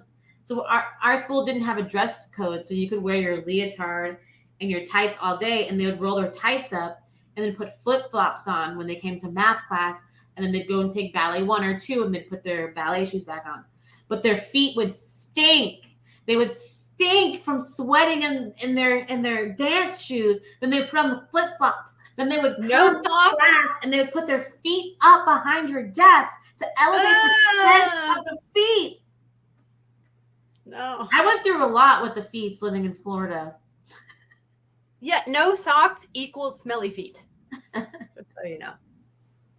Ugh. Shoes in bed, Phil H said. So what? You never wear those soft socks that has like a little bit of a hard bottom. Those fuzzy, thick, warm socks. So what, you never slept in those? Those are considered shoes, Phil. You're not gonna shame me. Okay. I'm just going through these what the chat is saying. Carl Karsnark is saying this scene foreshadowed that the DP is not a prison. What does DP mean? It was never meant to be, so they can escape if they really want. Oh, Dragon Pit. Just like a horse in a stable, because DP means something else to me. Baby. Yeah, you can't go around throwing around DP. I mean, it means something else to me, baby. And yet feet are one of the all-time most common fetishes the world over. The Chinese did foot binding for centuries, and there are all sorts of other customs around the world. Go figure. Having a woman with small like hands and feet, by the way, doesn't mean that you're jerking off all over the feet. It just means that that's a feminine trait. But also, I think if it was so common, it would all be like high heels all the time, sandals and stuff, instead of like push-up bras and tits and ass. But I think men like in general like tits and ass more than feet. So I'm all caught up with the chat. But Claire said non-readers think they call them the greens because of the dress and Hightower, and they call the blacks because of the Valyrians. Kill me now, like the Valyrians being black. But Valyrians are like green, seafoam green or something. No, they're black people. Oh, I don't like that. Green blacks. Oh no, that's not good. But Carl Karsnark, he says, when did you graduate? I can't tell you that because then I'd be saying my age. And I like to have an air of mystery about me. Just know that I'm not too old and not too young. Just like Goldilocks, I'm just right. Thank you. Yes, same. Okay, so now that I'm caught up with the chat, let's get back on. So let's do our favorite change from the books. Chat, I want to hear from you guys. Our favorite change from the books. You go first, Kim. Oh, yeah, I'm going first because that last, and not the exact last scene, but that last scene with Aemond, absolutely my favorite change, where he is not in control of Vhagar. My favorite change. I think it did so much for the story. I loved the actors' reactions. It did so much for the acting in the scene. And he clearly he had this inner hatred for Luke. He clearly like kind of wanted him to die, but then Vhagar took over the instinctive, like, subconscious of his rider, or her rider, excuse me. But also, like, it really drove it home to me that when you play with fire, you're going to get burned. And the hubris of mankind, I thought it was such good writing. The hubris of mankind to be able to harness this immense supernatural power. It really brought home the idea that it came full circle, and really had a great sense of completion of what Viserys was talking about in the premiere, of the idea that we control the dragons is an illusion. Because sometimes the dragon controls you. Yeah. And like, also on a real, like, IRL, real life level, nature, we are nothing in the face of biology and nature, and the instincts that have been hardwired into us from the dawn of our existence. And that is nature. It's super nature, one might argue, because dragons are like supernatural beings. But like, you think you're in control of something, but you underestimate the predatory instinct and the sheer destruction. It also goes into nuclear weapons, of like, you think you can control this, but look at, you can't, a door once open cannot be closed, in terms of discoveries and the danger of that. I thought it just did so many metaphors, so many beautiful, like, metaphors in there of him losing control. Also, Luke lost control of his dragon. I thought it was amazing. That was absolutely my favorite, one of my favorite scenes for sure. I put here that my favorite change from the book was Rhea Royce's death. I think that's a stupid answer. I don't know why I wrote that. It was a cool scene. I guess the reason why I wrote that is because it was like a definitive answer of like what happened, where there was no speculation. Because I get so frustrated when I have to like think of things myself. Like, I want to know for sure. Like, it's okay if like the first 2 books you give me the riddle, but by the 7th, 8th book, solve it for me, or tell me that I was right so I can feel good about myself, or tell me that I was wrong and make me see that, oh wow, life still has surprises. But you better say something. So I think that's why I put Rhea Royce's death. It's honestly not an unsurprising death to have, of being thrown from a horse. Lots of people die of that every year. A lot more people die of that than of like being attacked by some large animal or something, like, yeah. It's very, very dangerous to ride horses, and people forget that because horses are so pretty and cute, and it looks so cool when somebody rides a horse, but it's very, very dangerous, and people die and get paralyzed from that all the time. I thought the scene was pretty cool. So there's also a difference between, like, there's the unreliable narrative of, well, nobody saw it happen, so who knows, versus like, oh, everybody saw this happen, and they change it from what everybody saw. Yes. So I think that's a huge difference. Like, for example, Rhaenys coming out of a dragon pit is definitely a concrete change from the source material of like, yeah, everybody was there. We know how it happened. Whether you like it or not, it could be cool to some people. It could be not. At first, when she popped out of there, I cheered. I liked it. I was like, yeah, cool. And then, okay, she killed common people. Well, yeah, that's kind of a theme of the story. Yeah, I get it. Like I said, the only thing I had a problem with was that they didn't make it make sense. But also, like, there's a difference between that and like unreliable narrative, like Laenor getting away and not actually dying. Nobody would have known that. Like, that's part of the book. Is that person wasn't there. It's not a first person account. It's like a way far removed third person account. So next, next is best death scene. So for me, I'm gonna say Vaymond. Vaymond's death. How because like I said, I'm toxic. I'm problematic. I was Team Will with the Chris Rock thing because I love Chris Rock. I hate that it was him that had to suffer, but keep my wife's name out your mouth. That's just hilarious. Oh, but his wife is a bitch. I don't care. I love it. I love to see it. And it was just, the whole thing was just like one of those moments that's just like, wow. So it was funny to see that like Damon had his own moment where it's like, say it. He's like, all right, keep my wife's name out your mouth. But it also like showed me for the first time the clear power of Valyrian steel. Like we saw that Damon had like sliced Craghass, but we didn't see it. We saw the aftermath that yeah, it was able to slice him in half, but we didn't see it.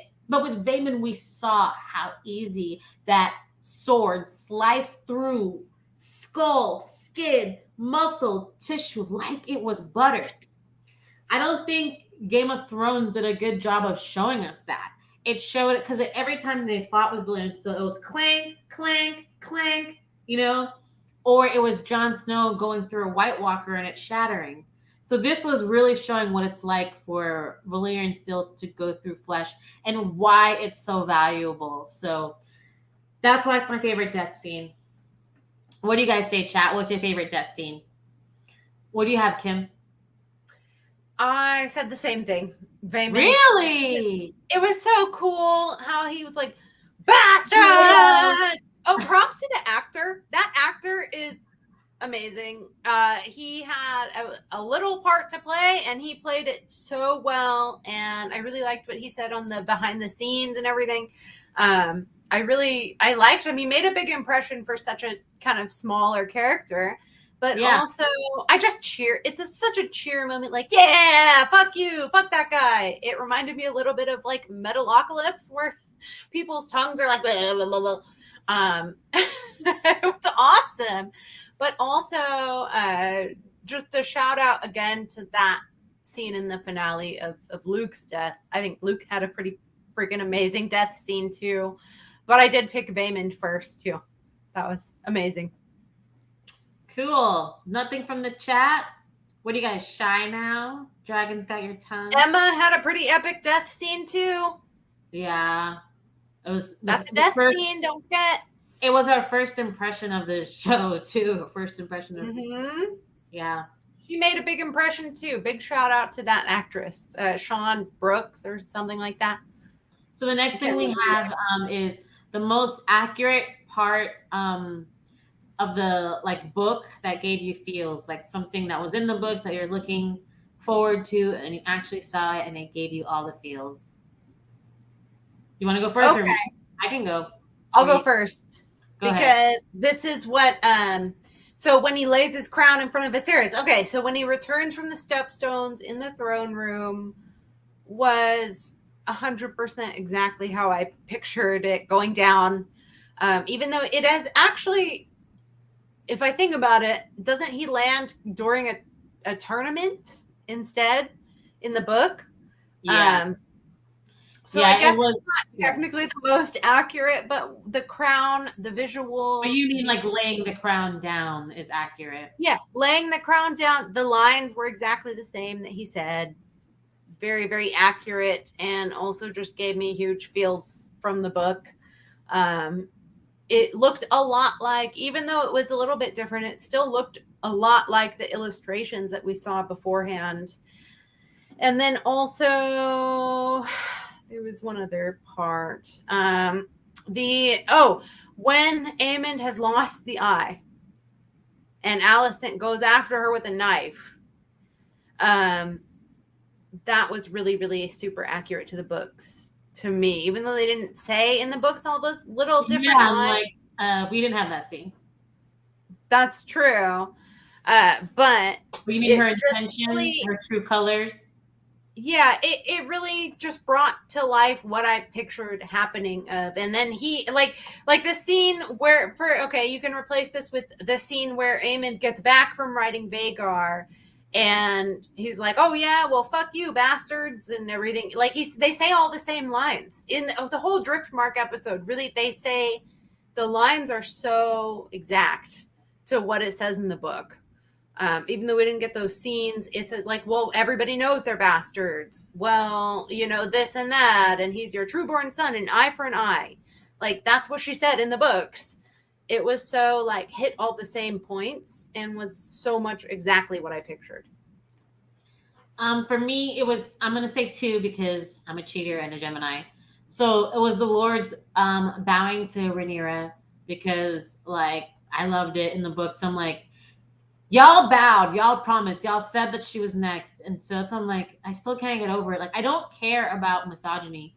My whole thing is like, if you make an oath, now misogyny's gone and now you're beholden to your oath. Baratheon. Like, makes me so mad. So I just love that scene to actually see them bow. And so them betraying her is going to make it that much even worse. The second one I liked was starting with the kids fighting after Aemon getting the dragon, getting Vhagar, and then going into like that throne room where Rhaenyra's like, what's going on? That echo of the King's Road episode in Game of Thrones, where everyone's woken up in the middle of the night. Who's wrong? Who's right? And that just, I wasn't expecting that scene to mean anything, and it did. So that was a good one. Yeah, same. Cloudfall, it wasn't like we got that scene in the books, but we got all the same lines as in the books. It was so close and accurate to like what this person said, what that person said, and then this person said that. That was so close to what happened. Yeah. Cloudzol says, it's amazing how Aemma's death impacts the whole season, even though she died in the first episode. Yeah, I mean, Viserys' whole personality becomes about his dead wife. Like, he is a walking corpse because he feels guilty, so he lets himself get like that. Like, you know how they say that, like, how stress will make you sicker? How, like, even with cancer, if you have less stress, you can beat cancer. If you have more stress, you die, really early on. I think it's the same thing with Viserys. If you let yourself just be sick, I feel horrible, I feel terrible, let me just sit down. Like, what do you think is going to happen to your body? Versus if you're just fighting it, like, I feel better, I can do it. Viserys let himself rot because he felt so bad about Aemma. That's what I mean by he morphed his whole personality around grieving for her and her death. Even Allison, like, guilt. The guilt. He's like, I don't deserve to find like a true match or a true love. I'll just Allison. Go with this girl who I'll reads just to Allison. me. She's here. Right. Otto's. I already She's get here. But it'll make Otto happy. It's what he wants. Let me just, I don't deserve to actually find like a true partner and stuff like that. So no, I definitely agree, Cloudzol. It's kind of like Ned Stark.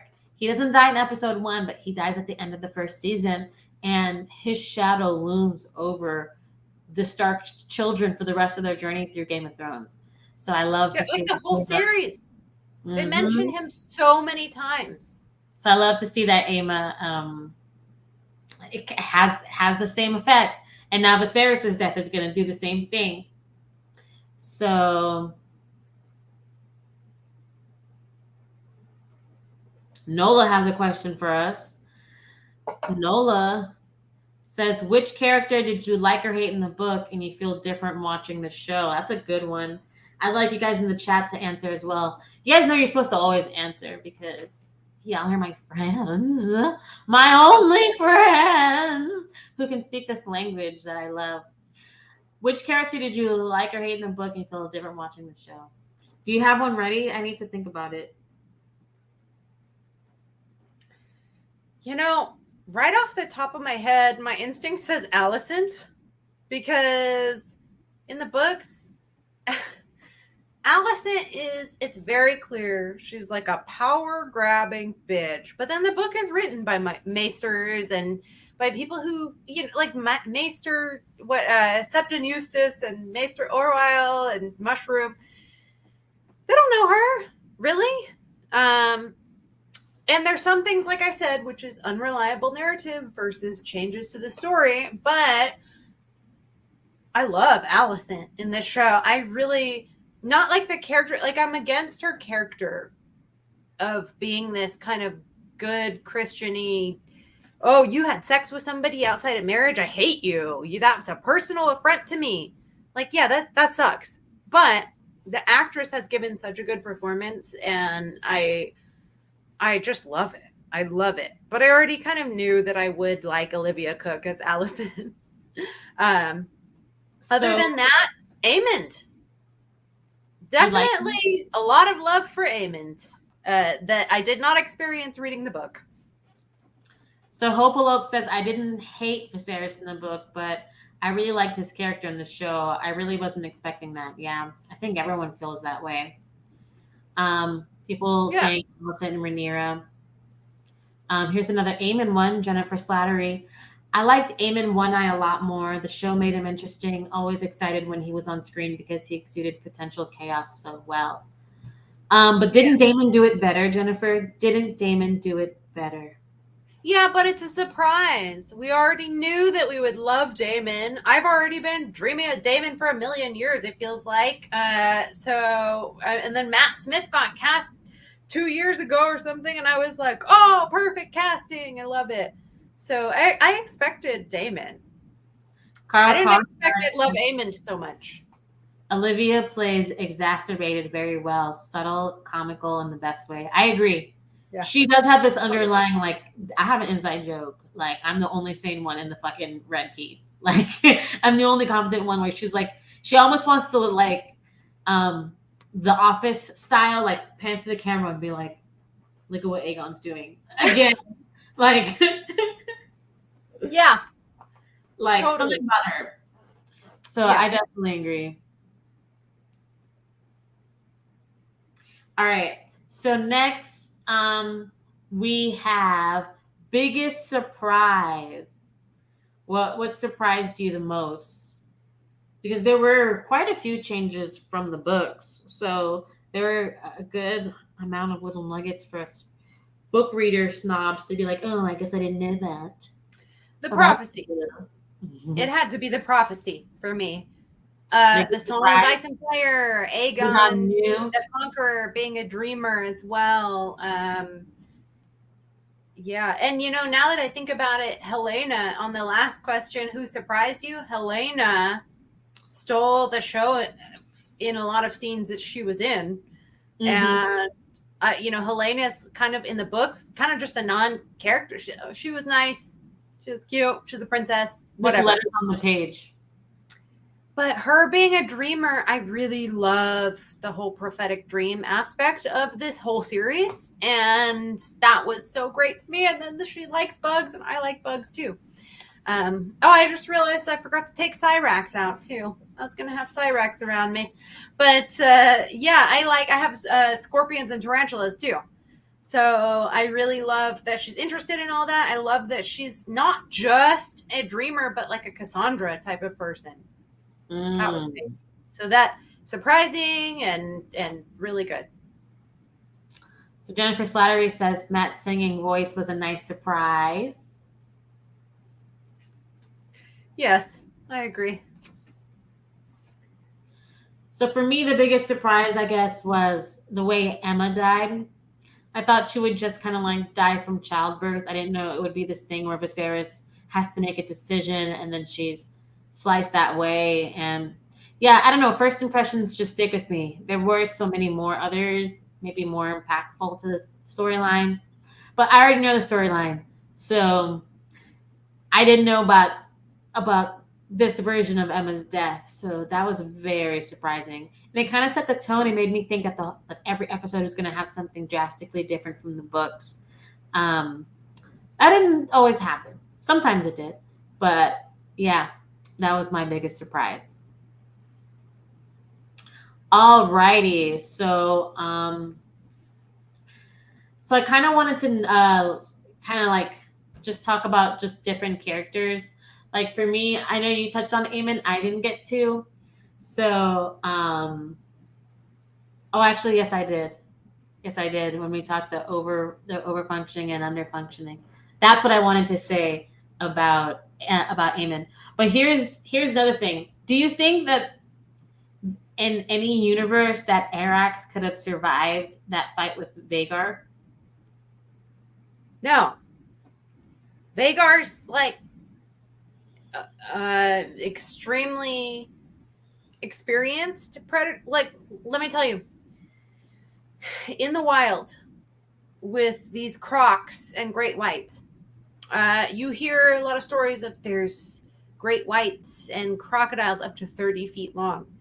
Well, you don't see those often. It's not a common sight. And that's because only the smartest survive that long.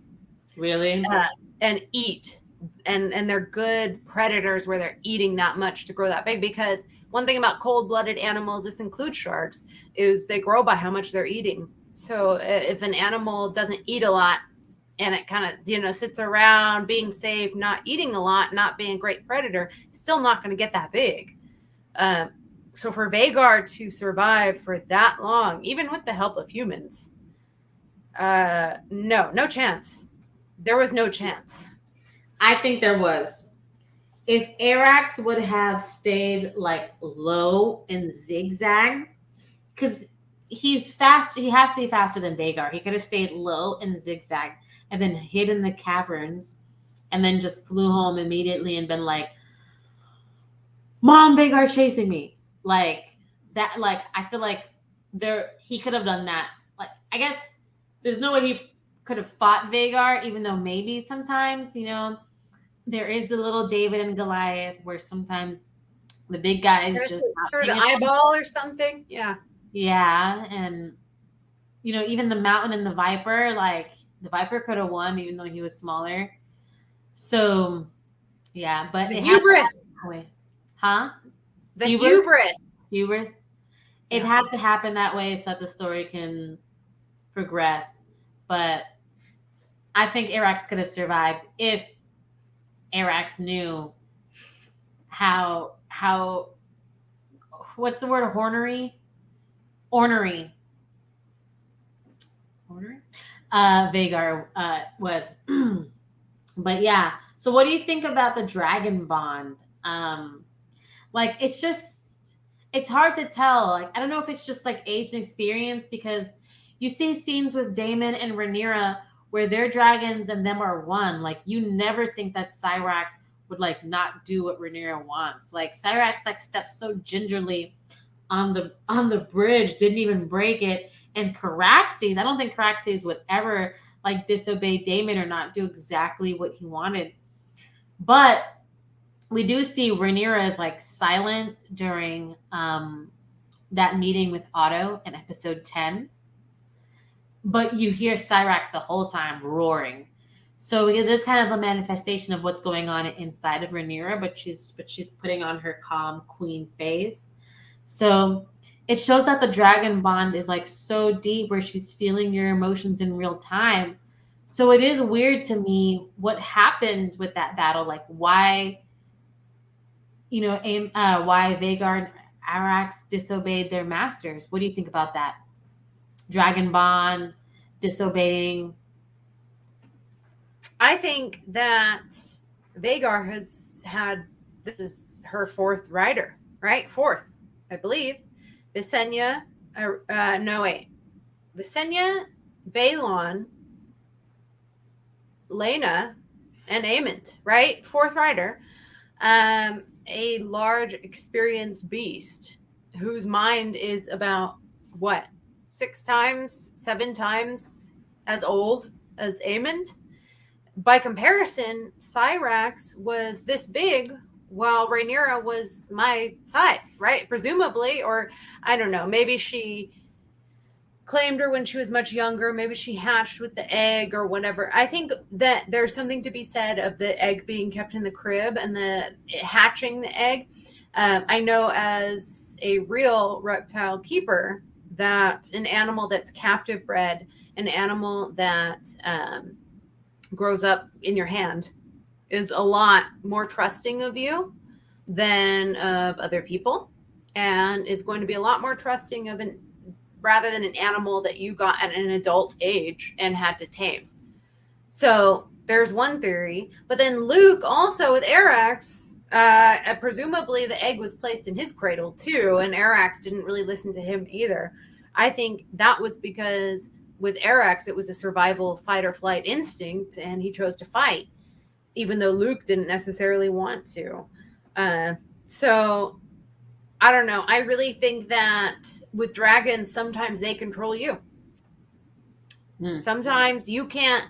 I think it's, what does he say? Magic is like a sword without a hilt. There's no safe way to grasp it. And while dragons we can't just boil dragons entirely down to magic. They're creatures with their own minds and everything. I think that especially in Vagar's case, Vagar is going to have a lot more influence over her riders being 200 years old or something like that, right? It would have been she should be almost 200 by now. 200 years old plus. Right. We don't know when she hatched. Right. We don't know when she hatched. She's had 4 different riders. She's 200 been plus wars. Yeah. So she's like a shelter dog that's been like beaten. Except like not everybody can get that dog from the shelter. Right. It's going to take a very, very experienced rider, and they gave it to the most, like, I don't throw around the world with the word cocksure very often, but cocksure seems cocksure. Oh, what do you say? Cocksure. Aemond definitely personifies that. And he's young. He's like, no, I think the dragon has more control over him. And I think Arax is like, oh God, Arax probably took over a lot of Luke's fear. When you're so afraid, your instincts kick in. And the same should go for a dragon. So Nola Brooks just said, first time watcher, just hit the subscribe button. This discussion is great. Yay, thanks. Just because of that, I'm going to take my shot. My last shot. Oh, you're going to do a shot? Oh my gosh, it's so liquidy now. This one's for Nola. Wait for me. I will wait for you. It melted. We're taking so long. Here. No, it's because I have my little fancy lights on. My computer's probably like making the desk hot. I'm going to do a shot too. Okay, ready? Shot time. Cheers. Boom. Are you supposed to have the Jell-O like this once it's melted? It's hard to drink when it's not fully like, I don't know, gelatinized. Yeah. Probably shouldn't have. Well, no regrets. No regrets. Chase it with some wine. Oh God, I'm like out of wine. All right, guys, I want to sing this song. This song is the song that Damon was singing, but I'm going to sing it in English. And by singing, I mean read the words. But I want us to all work together. Tell me. I want us to all work together and see if we can come up with like a prophecy. It is called the 3-headed dragon, or the dragon has 3 heads. So here we go. Like yours. Fire breather, winged leader, but 2 heads to a 3rd sing. Now remember, I'm gonna already stop right here. Fire breather, wing leader. We know that's talking about the dragon. You're just talking good about them, trying to coax them, because you can't just come up and say, "Hey, I need a favor," or "Hey, we're dealing with these powerful beasts." You gotta, okay, give them some compliments. Bring them some. Gotta come to them on their terms. Bring them some food, right? Fire breather, wing leader, but 2 heads. So it says you have 2 heads to a 3rd sing. So sing is important because I kind of have this headcanon that like a song means like sex, and the way that a dance means fight or death. Like a dance of the dragons is a dying of the dragons, because after, not only are the dragons killing each other, because they're the only things that can really effectively kill each other, but they're all dead after this. And a song, every time they keep saying about it, it's always like a joining of 2 things. And like, that reminds me of Jon Snow. Like he's the song of ice and fire, as so many people have said. So it's like 2 people had to join. They had to have sex to make this song, which is Jon Snow. It's the opposite of war. It's creation. That's a line from Rent. A line from Rent says, "The opposite of war isn't peace; it's creation." La vie boheme. But anyways, so yeah, Nice. so if the opposite of of a dance is a song, I guess, in a way, because if the opposite of war is creation, and or maybe the Song of Ice and Fire is Dany, because if you think about it, her being born and making it to adulthood is what led the dragons come back into existence. Either way, you could fit whoever your person is. The theme and reoccurrence of a song meaning a joining of things, and it's usually opposite things. Like we're not joining ice and ice. We're not it's opposite powerful things joining all of the power. So fire breather, wing leader, but two heads to a third sing from my voice. So think about Ariel losing her voice to Ursula. From my voice, the fires have spoken, and the price has been paid with blood magic. I'm going to read that again. From my voice, the fires have spoken. I'm seeing Melisandre everywhere. From my voice. Yeah, me too. The fires have spoken, and the price has been paid with blood magic. And now I'm seeing Daenerys performing the blood ritual to bring back her dragons. Because Miriam Asdor was singing that creepy ass song. From my voice, the fires have been spoken. And remember, sing. Singing is very important. Those who sing the song of earth. And the price has been paid. Cool. And the price has been paid with blood magic, with words of flame. I don't know how words could be flame. Hi, James Roberts IV. I don't know how words could be flame. The fires have spoken, and the price has been paid with blood magic, with words of flame, with clear eyes. I don't know what clear eyes could mean. To bind the three. You see through deception. Okay. Let me go back. That's the first thing that comes to my mind. It says, with blood magic, with words of flame, with clear eyes, to bind the three. So it means to bind the three, you need to have clear eyes. It can't just be any Euron type of person who's going to bind the three. It has to be someone with clear eyes. Remember that commercial from Oh, God. Clear eyes. With clear eyes to bind the three, to you I sing.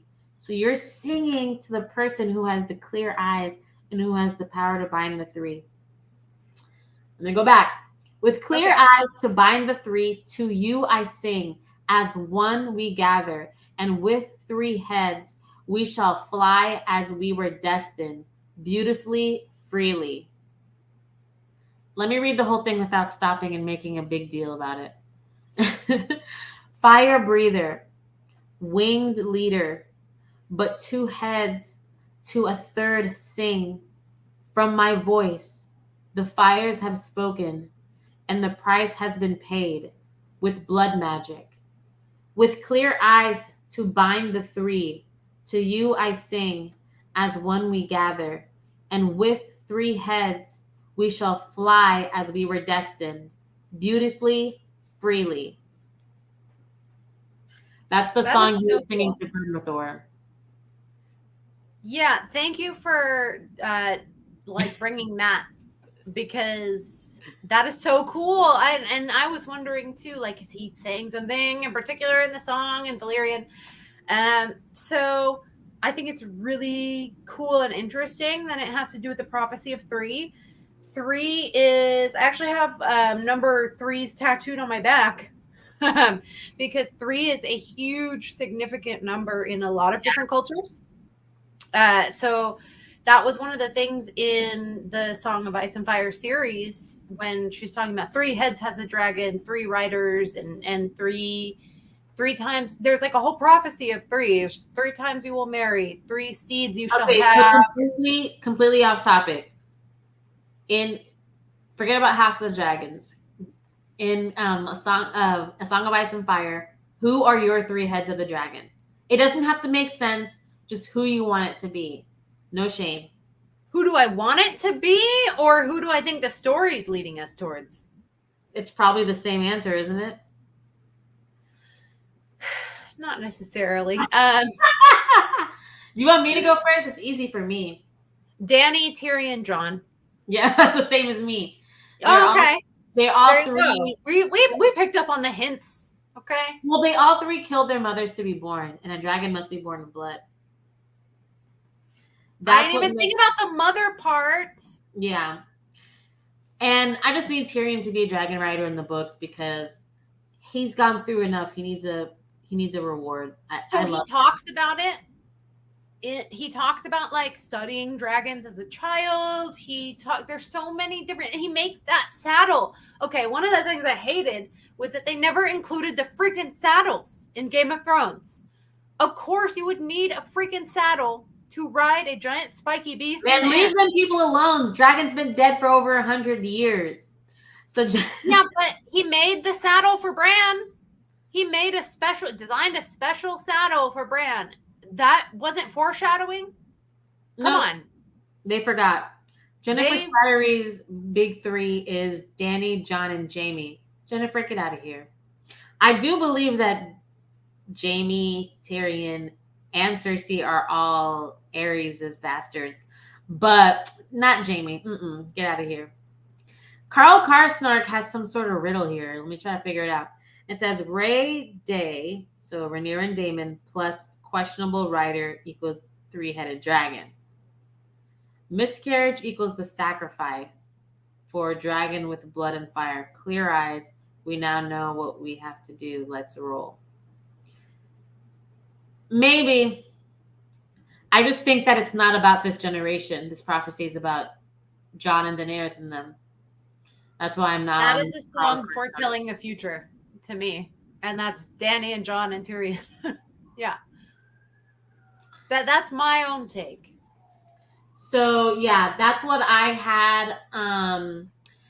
That's what I had in my notes to talk about. So the only thing left to talk about is whatever the chat wants to talk about. And then we'll talk about some spoilery things for the future. Who we're looking to see most, and events that we think we'll see in season 2. Season 2 only. Let's make it fun. Let's not talk about stuff that we know is going to be like Endgame. What about best overall episode? Let's do best overall episode. You want to go first? It's Driftmark. It's Driftmark for me. Remind me how it starts and how it ends. What's that one? Driftmark is episode 7. Okay. And it starts with Lena's funeral. Crocheted at Renera for having bastards. Now I remember. Yeah. Okay.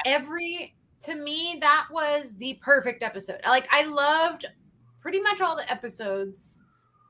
But that one to me was like every second of it, every scene, every line that every actor says was 100% perfect to me. Hey, Swagger Dagger. Hopalope says episode 8, favorite episode. That's the dinner. Yeah, that was a good one too. I'm gonna say episode 10. Yeah. Good. I'm gonna say episode 10. I'm not gonna say why. Y'all figure it out. Shit. Her coronation really reminded me of Daenerys's the finale when Daenerys has the birth of the dragons. They're kind of on like a mesa kind of ledge or whatever, and everybody bows down, and it's just a handful of people, but it's the real deal. And the directing shows that, and the music shows that, and I thought that Rhaenyra's coronation really mimicked that perfectly. Right on, right on. This is a good time for me to show you guys my shirt. The Manimals. I like it. That is really cool.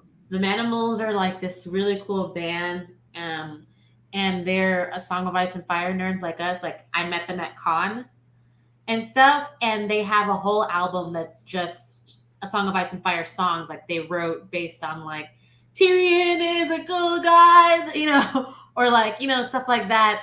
And they performed at Song of Ice and Fire Con this year, and it was insane. Like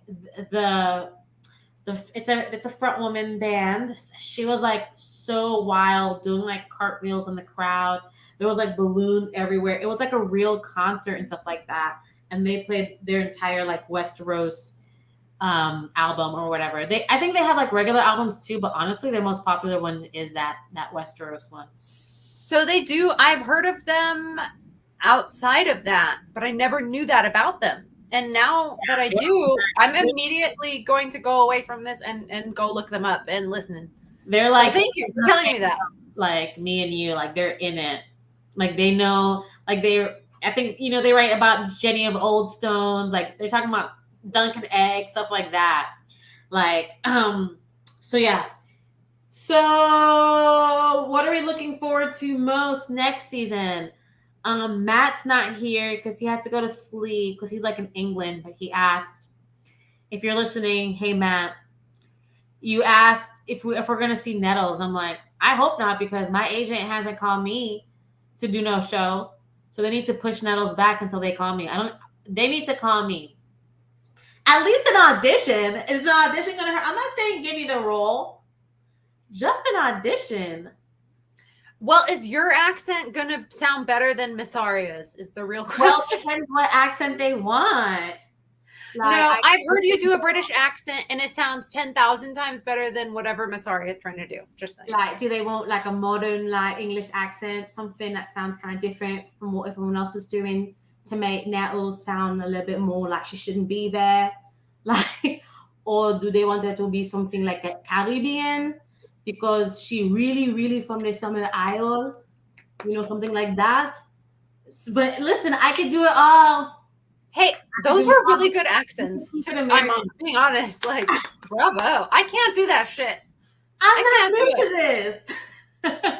But let's see what we're saying in the chat. I am sad. No Blood and Cheese season 1. Jennifer, are you in here? That's the biggest one. That's too early, Jennifer. I think that is going to be arguably. They could have squeezed it in, Jennifer. I made fun of you. Let me apologize. You know what? They could have squeezed it in if they immediately after the death scene, Daemon tells her, then they leave off with the blood dripping on the knife after the head is cut. They could have done that, but that's going to be the red wedding of this series. That is the red wedding of this series. And I think they should. Rhaenys is. No, nothing is as bad as Blood and Cheese. Heartbreaking. They're making us love Rhaenys. Yeah, they'll have. I am going to go ahead and say, as a prediction, that Rhaenys is going to bite it before Blood and Cheese even happens. No, like because she said she's going to go patrol. I think so. But I think so. She was immediately going there, like at the finale. So I'm going to predict maybe season 2, episode 3 or some. It's episode 2 or 3. She dies, and then like episode 4 or 5, they have Blood and Cheese. I don't know. I think that they're gonna. That's a gem. That Blood and Cheese is like okay. To put it in perspective for you. There's a thing called Sophie's Choice, and that's where George R. Martin kind of got this idea of choose what's the worst thing that could ever happen to a person, to choose between their 2 children. That's called Sophie's Choice. Is that a literary term? Sophie's Choice is a movie with Meryl Streep. Huh? So I've never actually seen the movie. Just to put it in perspective for you, I only know about this just in the ethos of popular culture. I've never seen the movie, but it was a Holocaust movie, I think, that happened it was either the late 70s, early 80s, starring Meryl Streep. And it's one of the things that put her on the map. So everybody Google it, whatever. Sophie is in the Holocaust, and a Nazi terrible dude, makes her choose between her 2 children. Like, which one do you want us to take? We can only take one. And she has to choose. She has to choose between her 2 children. And that is where George R. R. Martin got this idea. of Helena and Blood and Cheese. And like, I literally cannot think of another thing that's done this type of terrible, like, that's got to be one of the most horrific things to ever happen to a human being. And it's the only other thing that has ever done this that I know of. If you guys know of something else that has made a character choose between its two children, like, tell me, please. But that was made in. But what about Maelor? Maelor is going to be bad too. But wait, wasn't that's part of Blood and Cheese though? Right? No. Blood and Cheese is oh wait. Harris. Yeah. No, I'm starting to remember. Okay. But just to put it in perspective for you, a movie did this same scene in the late 70s, early 80s, and it has existed. I've never seen the movie even. I don't know when it was or anything. But Sophie's Choice? I know of Sophie's Choice just because I think it's 1982. James Roberts IV put it in the chat. Yeah, I think that's the name of the movie, and it made such a big wave because of how terrible it is in popular culture that I can't see them not really holding on to. That's going to be the gem of this series, as far as like, that's the Red Wedding, where everybody's going to be talking about it. It's going to be the most horrific thing you ever saw. Everybody's going to cry, and it's like the worst thing ever, and nobody was expecting something that bad and disturbing. Like, that's going to be the thing that people, I guarantee they're going to hold on to that for as long as possible, and then like drop it like a bomb to make everybody talk about the series. So there's my big prediction. I'm not going to predict shit. I just don't feel like it. Another prediction. 2 predictions that I have. Let's just get this out of the way. Okay. Laenor is going to be Adam Valyrian.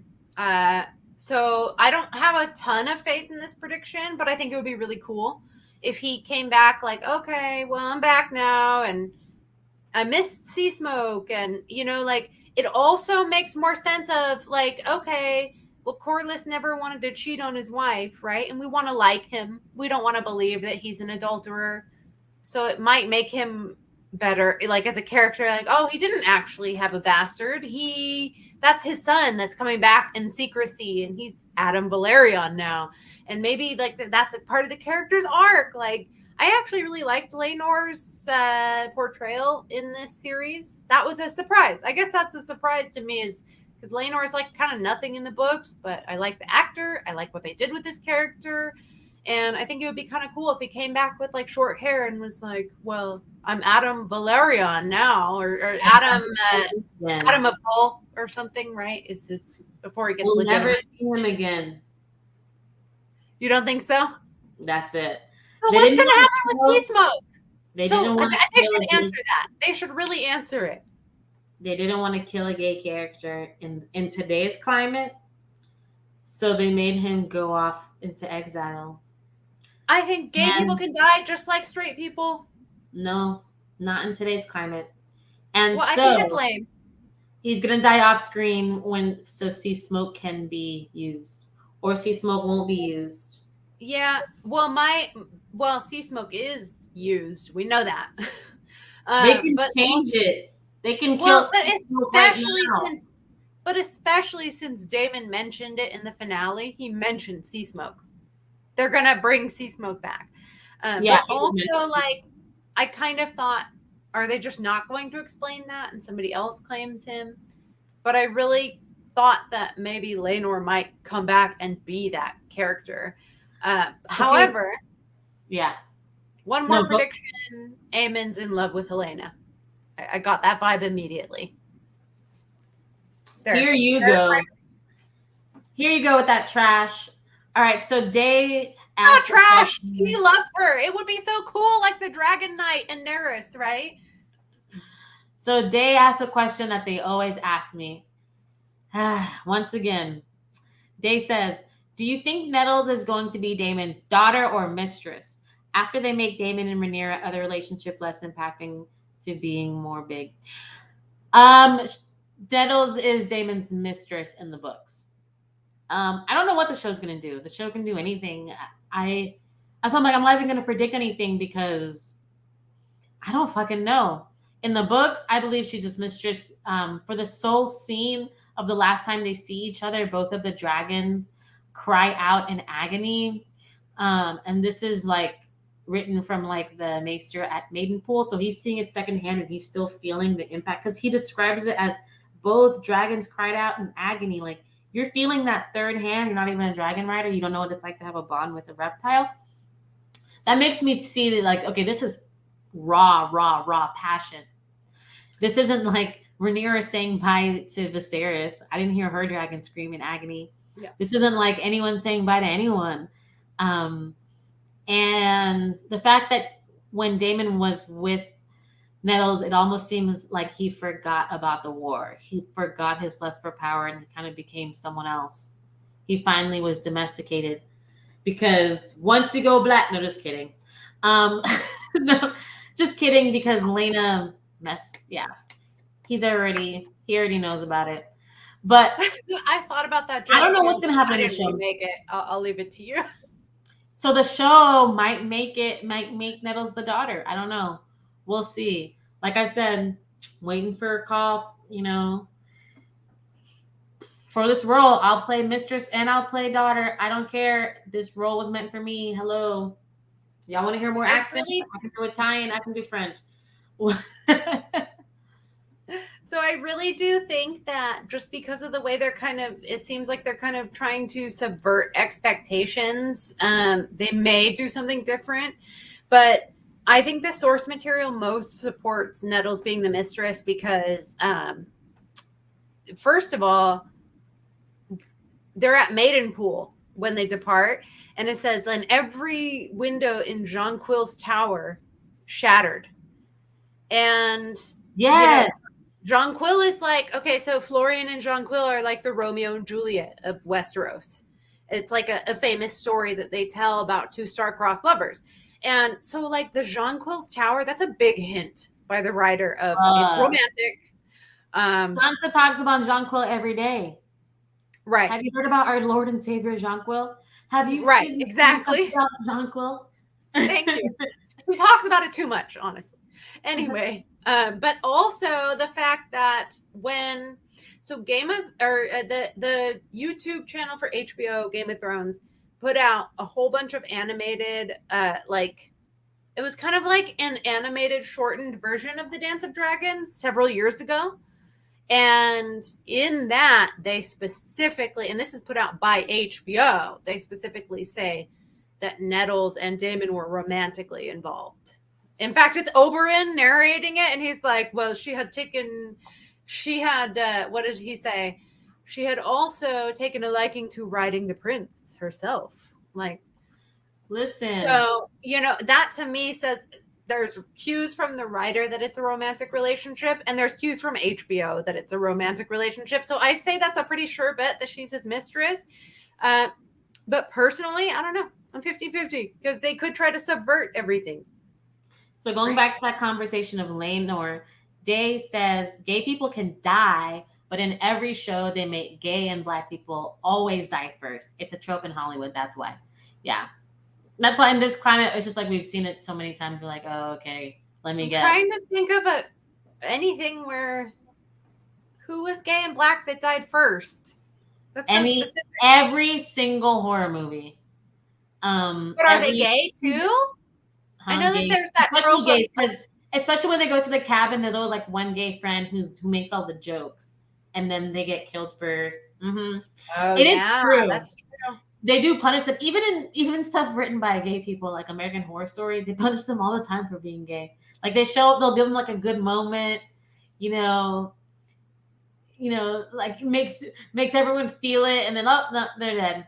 So, yeah.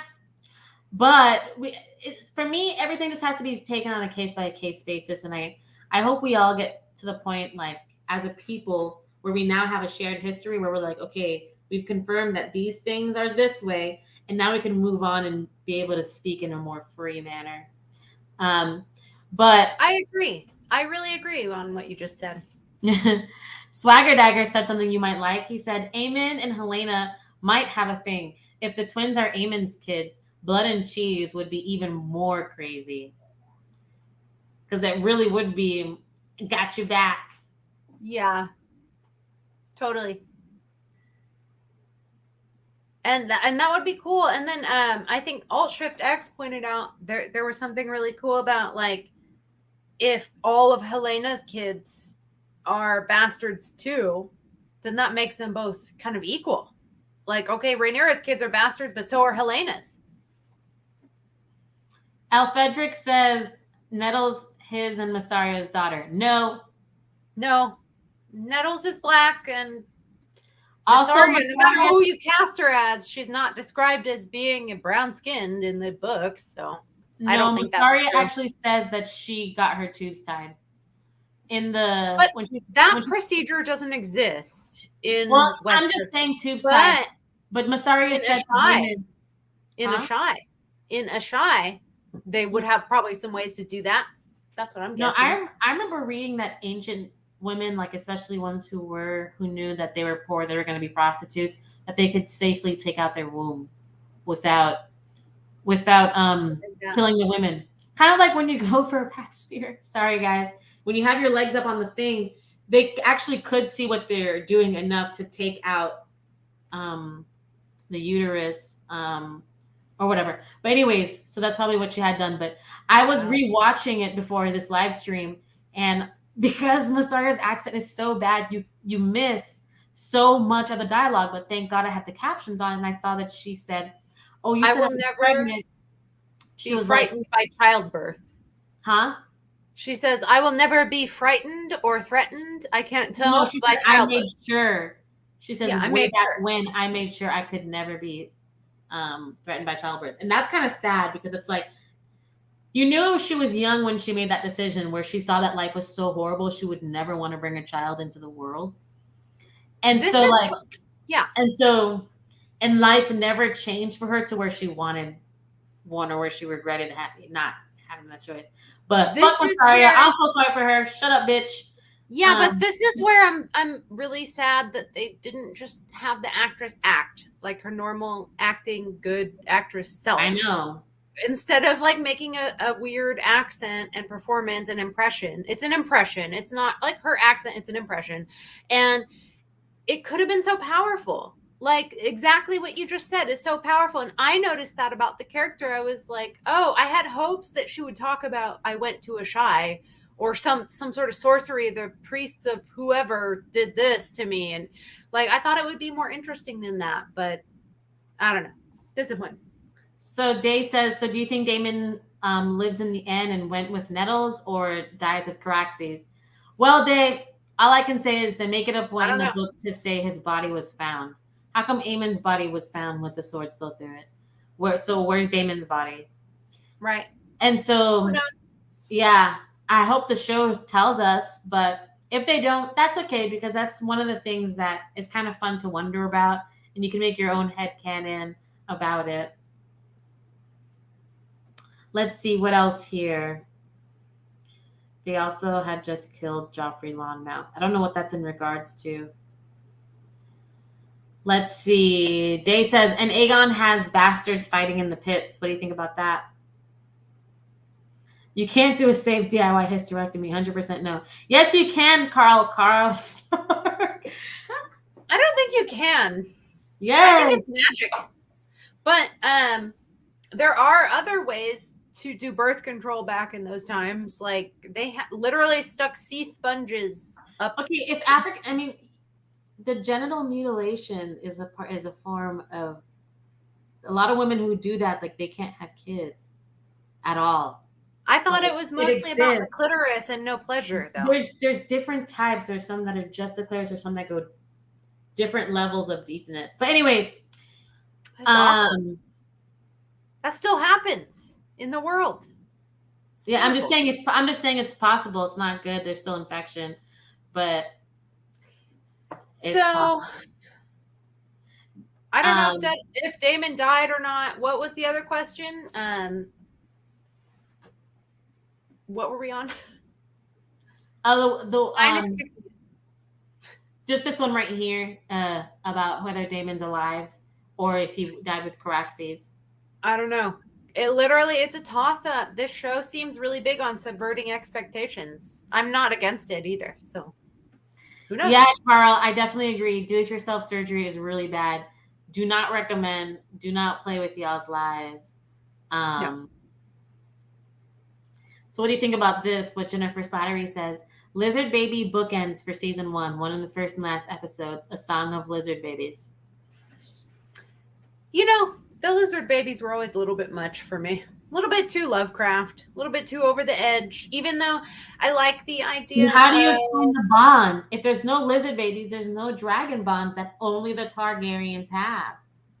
well, you know, maybe they did have sex with dragons back in the day in Valyria. Who knows? Some nasty shit. That's some H.P. Lovecraft tentacle porn type of shit. But, you know, they said it. I thought it was. So they clearly don't want to go that route. It's too shocking, too gross, too horror-y, I guess, for the show. Even though the original Game of Thrones did make it clear that Daenerys had a lizard baby, even though they didn't show it. Maybe they just don't want to show it. Maybe it's just gross and weird to try and animate. Who knows? We will see. Or not. They'll never talk about it again. There's not going to be a lot more births. I don't think they'll talk about it again. I think the show has, at this point, I think we can safely assume the show is avoiding lizard babies. And we're done with the births, I think. Except if maybe we might see Alice Rivers give birth, maybe. That'll be crazy and creepy. So the number one thing I'm looking forward to in season 2, and I think it will be the finale, is Renera finally taking the city, taking the Red Keep, going back to her home for the first time in all this time, seeing Allison again, just that descent. They better fucking, all I'm going to say is they better fucking have her wearing that armor, and they better have the throne cut her. Because those are two parts of the book that I really enjoyed, that really just brought the book to life. I mean, other things bring the book to life, but those were two things I really, really enjoyed about the book. And I just hope that they capture that, of her capturing the city, ascending the Iron Throne in armor, having everybody swear fealty to her, and cutting herself on the throne like her dad did. I think that's it's a big thing for me, and it's the thing one of the things I've most looked forward to seeing is just her in armor ascending that throne with like epic music around. Well, this brings me to the topic of my title. The thing I'm looking forward to is zombies. This is a zombie show, people. Where are the zombies? Show me the zombies. Okay. I think they're still sleeping. Game of Thrones showed us the dragon show for me in the first episode, and we said this is a zombie show. Then we didn't see the zombies for a while, and then Daenerys showed us dragons, and we said, oh, this is a zombie and a dragon show. And then we carried on with Game of Thrones. But now I'm only seeing dragons. Come on, where's my Winterfell lore? Where's R'hllor?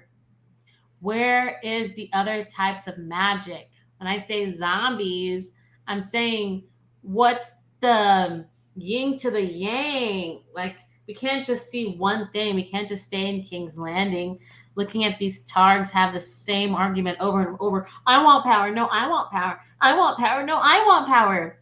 Where are the zombies? To your point, Jace is going to Winterfell right now.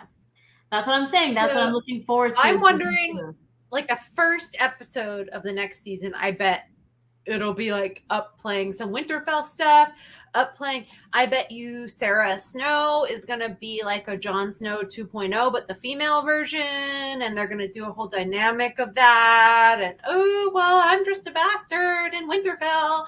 Like, a bastard in Winterfell is going to be a big callback for people. And Sarah knows that. I think they're going to wait. That's going to be like half a season. And then maybe they'll end with like Jace's death. Yeah. It would be kind of a cool symmetry to have like one son die at the end of season 1 and another son die at the end of season 2. But whatever the case, I think there's definitely going to be winter old gods, weirwood, white, kind of like winter magic up there. At the end of every season, Renera loses a son. Yeah. Yeah, that would be pretty powerful, and also lots of symmetry, and that would be pretty cool. Not cool because that's the thing I am. Okay, so what are you dreading the most to watch? Because yeah, Blood and Cheese is about the most horrible thing you could ever think of, but for me, the part in the books that gets me the most is Joffrey's death. Joffrey's death, not Joffrey of season 1. Pocket spoilers, guys. Who doesn't know? That's the most terrifying thing to me as a mom. Not playing Joffrey. My own, so cute. Yeah. He looks like a gerber baby. He's so cute. I was just watching episode 10 before this live stream, and I was just like, the camera stopped on him for a little bit. I'm like, oh, I haven't noticed you before, little Joffrey. You're so cute. He looks just like my son. No. It's awful. It's awful. I'm like, and I have a giant yellow snake in my house. And it's really, that's the worst thing to me that I could ever think of. Because she causes it. It's not like an enemy comes to kill your son and they're bad and then you get to kill them. It's like your own kind of neglect caused it. The neglect to your dragon. It's a symbol that is neglect your dragon. Son. That's what caused it for her. It was neglect to both of them, though, because Cyrax is stuck in this stable, all chained up and fat and not doing anything. She hasn't ridden Cyrax since she took King's Landing. It's neglect to both, and that's the saddest part of the story for me. It's the thing I'm dreading. Oh, I hate it. It's a symbol of the fact that it's her dragon that kills her son, kind of like it's her quest for the throne that kills her son, or her hubris, your favorite word. So it is my favorite word. Yeah, for me, I don't know. Like I said, fuck predictions. I'm just here for the ride. I'm just here to get drunk and see what's going on. And I'm waiting for my call from Hollywood in the meantime. So yeah, just show me more magic. Show me the fucking zombies. Let's go see what the Dothraki are up to. Damn. I feel like, but this is what they did that on purpose. They had to. Season 1 is going to be just King's Landing, getting us used to the Targaryens before they throw the whole world onto us. So that's fine. Opposite of what Game of Thrones did, but that's fine. Yeah, I'm 100% predicting they're going to be at least half a season in Winterfell with Jace. Just because Winterfell's so in demand. People love it. The Stark so much. And Cregan Stark is a huge part of the story. I'm catching up with the chat here. Squisher King says Nettles. Is that Thistle? Hey, Thistle. If that's you. If it's not, then sorry. Day says we're going to see a different thing in the show. I think she's going to take Cyrax more because she's just right her after her birth, and that's the excuse in the books. What? Are you saying that she's going to ride Cyrax more? Because in the books, she never goes into battle. People are mad about that. I'm like, why does she have to fight? If she dies, then what are you guys going to do? The king doesn't have to fight. Not always. But yeah. What else? Definitely will be Godswood magic. I hope so, Fedric. I hope so. So we've been going on for 2 hours and 30 minutes. I know. This has gone on a long time. Yeah, we definitely hit all of my notes. The only thing I wanted to say is Zaldrizes Buzdari Ixostaur. A dragon is not a slave. I just had to say that because I practiced it. And I think that's like the theme of season 1 is a dragon is not a slave. Not the actual dragons, not Rhaenyra, not Daemon, not Aegon. So you think it's gonna go one way and it doesn't. You think you have allies and you don't. So yeah, that's what I think to kind of close up. Do you have anything you want to say? Chat, any last questions? I'll probably tell you to Google it, but So I'm gonna any last say questions? this season has been incredible. And what you said about like a dragon is not a slave, not anything else, but the show, like it's not bound to the book necessarily. It's also doing it a huge amount of justice. I think that they have done a really good job, and also most of the like I said earlier, there's a difference between unreliable narrative and changes from the source material, which there have been definite changes from the source material, but also 90% of it I love. I think they are doing a great job, and I can't wait to see more. And I can't wait to do more live streams and more videos, because I will be doing that in the off season. We have a long time to go, people. We have till 2024, and I'm just going to be pontificating over and over about all of this crap too. So, and book stuff. And hopefully one day we'll be able to read The Winds of Winter. So I have a quick rant here because Amethyst Moon just reminded me of something. She said the next season should show more of why they call some of the Targaryens mad. In Rhaenyra's case, her madness will be measured and full of rage. Love you, ladies, new subby. Thank you for being a new subby. So I want Rhaenyra, like I know the person who's acting as Rhaenyra's character, I know they have range. So I want to see them go full like crazy, like girl interrupted, like I want like the whole thing, like, and then I want her to have, I want it to be different from the book. I want her to have her own burn them all moment. Why? Because we got that with Daenerys after Daenerys lost, Jorah in the Long Night, and John doesn't like her anymore, and Miss Sunday, and then another dragon again. What does she do? Burn them all. Well, Rhaenyra is almost in the same predicament. She has just lost. She's had a miscarriage. She has a whole kingdom taken from her. I don't think any of you can understand what it's like to have a kingdom taken from you. It's not your bike getting stole by the neighborhood bully. This is a kingdom, the most valuable. What could have more value than an entire kingdom has been taken away from you, right? And then on top of that, it's the second thing. The third thing is she loses Luke in the worst way possible. She didn't even want to send him, but she didn't want to emasculate her sons, so she sent them just so people could take them seriously, because they're men, or almost men grown. So she does something against her own fucking desires, and look what happens. So that face that she gave, they made sure to show that the last thing we saw was her angry face. They could have left off on any type of cliffhanger, but they chose to show us Rhaenyra's face, angry, letting you know that it's about to go down. So I thought that was such a good choice. Yeah. I love the way they ended it. End it like that. Like, we've seen good Rhaenyra. I think that's the end of that. We're never going to see good Rhaenyra again. It's dead. It's dead because she's had her last miscarriage. The thing that softens women, that George is kind of trying to say, is having children. She's lost her last one. She's not going to have any more. Her relationship with Daemon is already deteriorating. Daemon's going to go on to the next one, which is Nettles, right? So she's going to have nothing, just like Daenerys had nothing. So she's only going to have her madness and her rage to hold on to. Well, more so, I also got the impression from the source material that Rhaenyra isolated Daemon. Like, she pushed him away.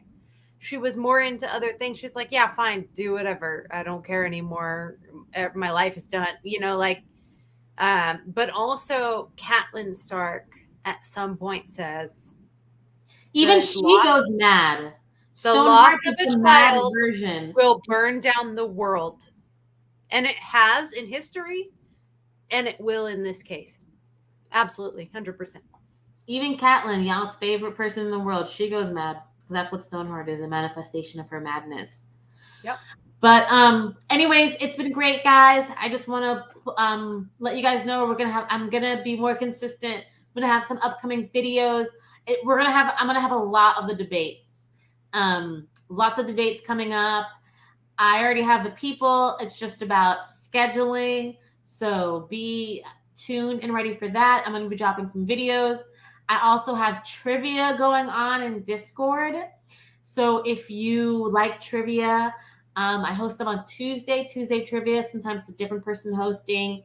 So just hit me up on Twitter and I'll give you the link to the Discord so you can get in on the trivia.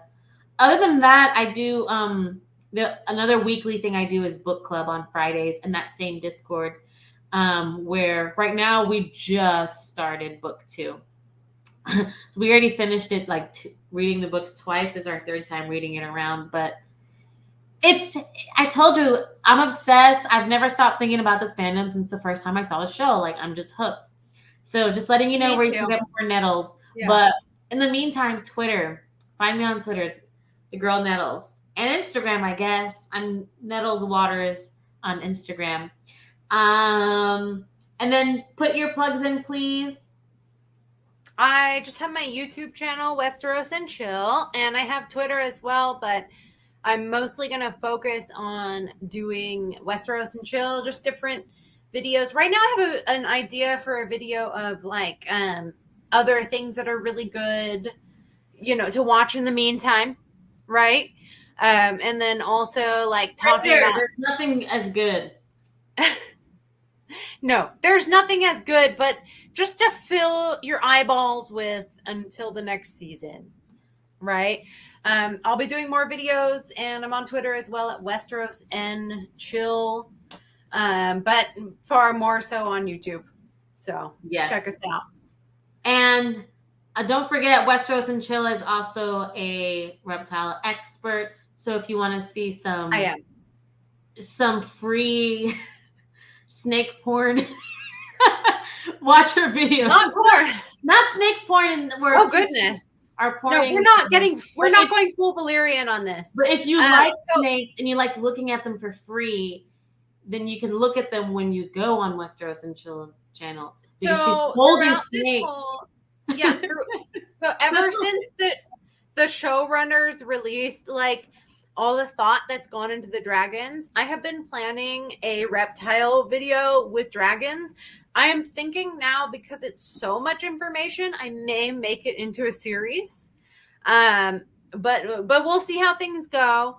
Either way, there's going to be at least 1 or 2 videos about reptiles in real life versus dragons, not versus, but similarities between reptiles and dragons and the thought that goes into these huge reptilian magical beasts. And I will have real reptiles such as monitor lizards, giant snakes. And I also want to do another video with a scorpion, just like Helena. So stay tuned for that. I'm going to have live animals. I'm the live animal person. We can just say that in my videos. Okay. Snake porn, you know where to go for it.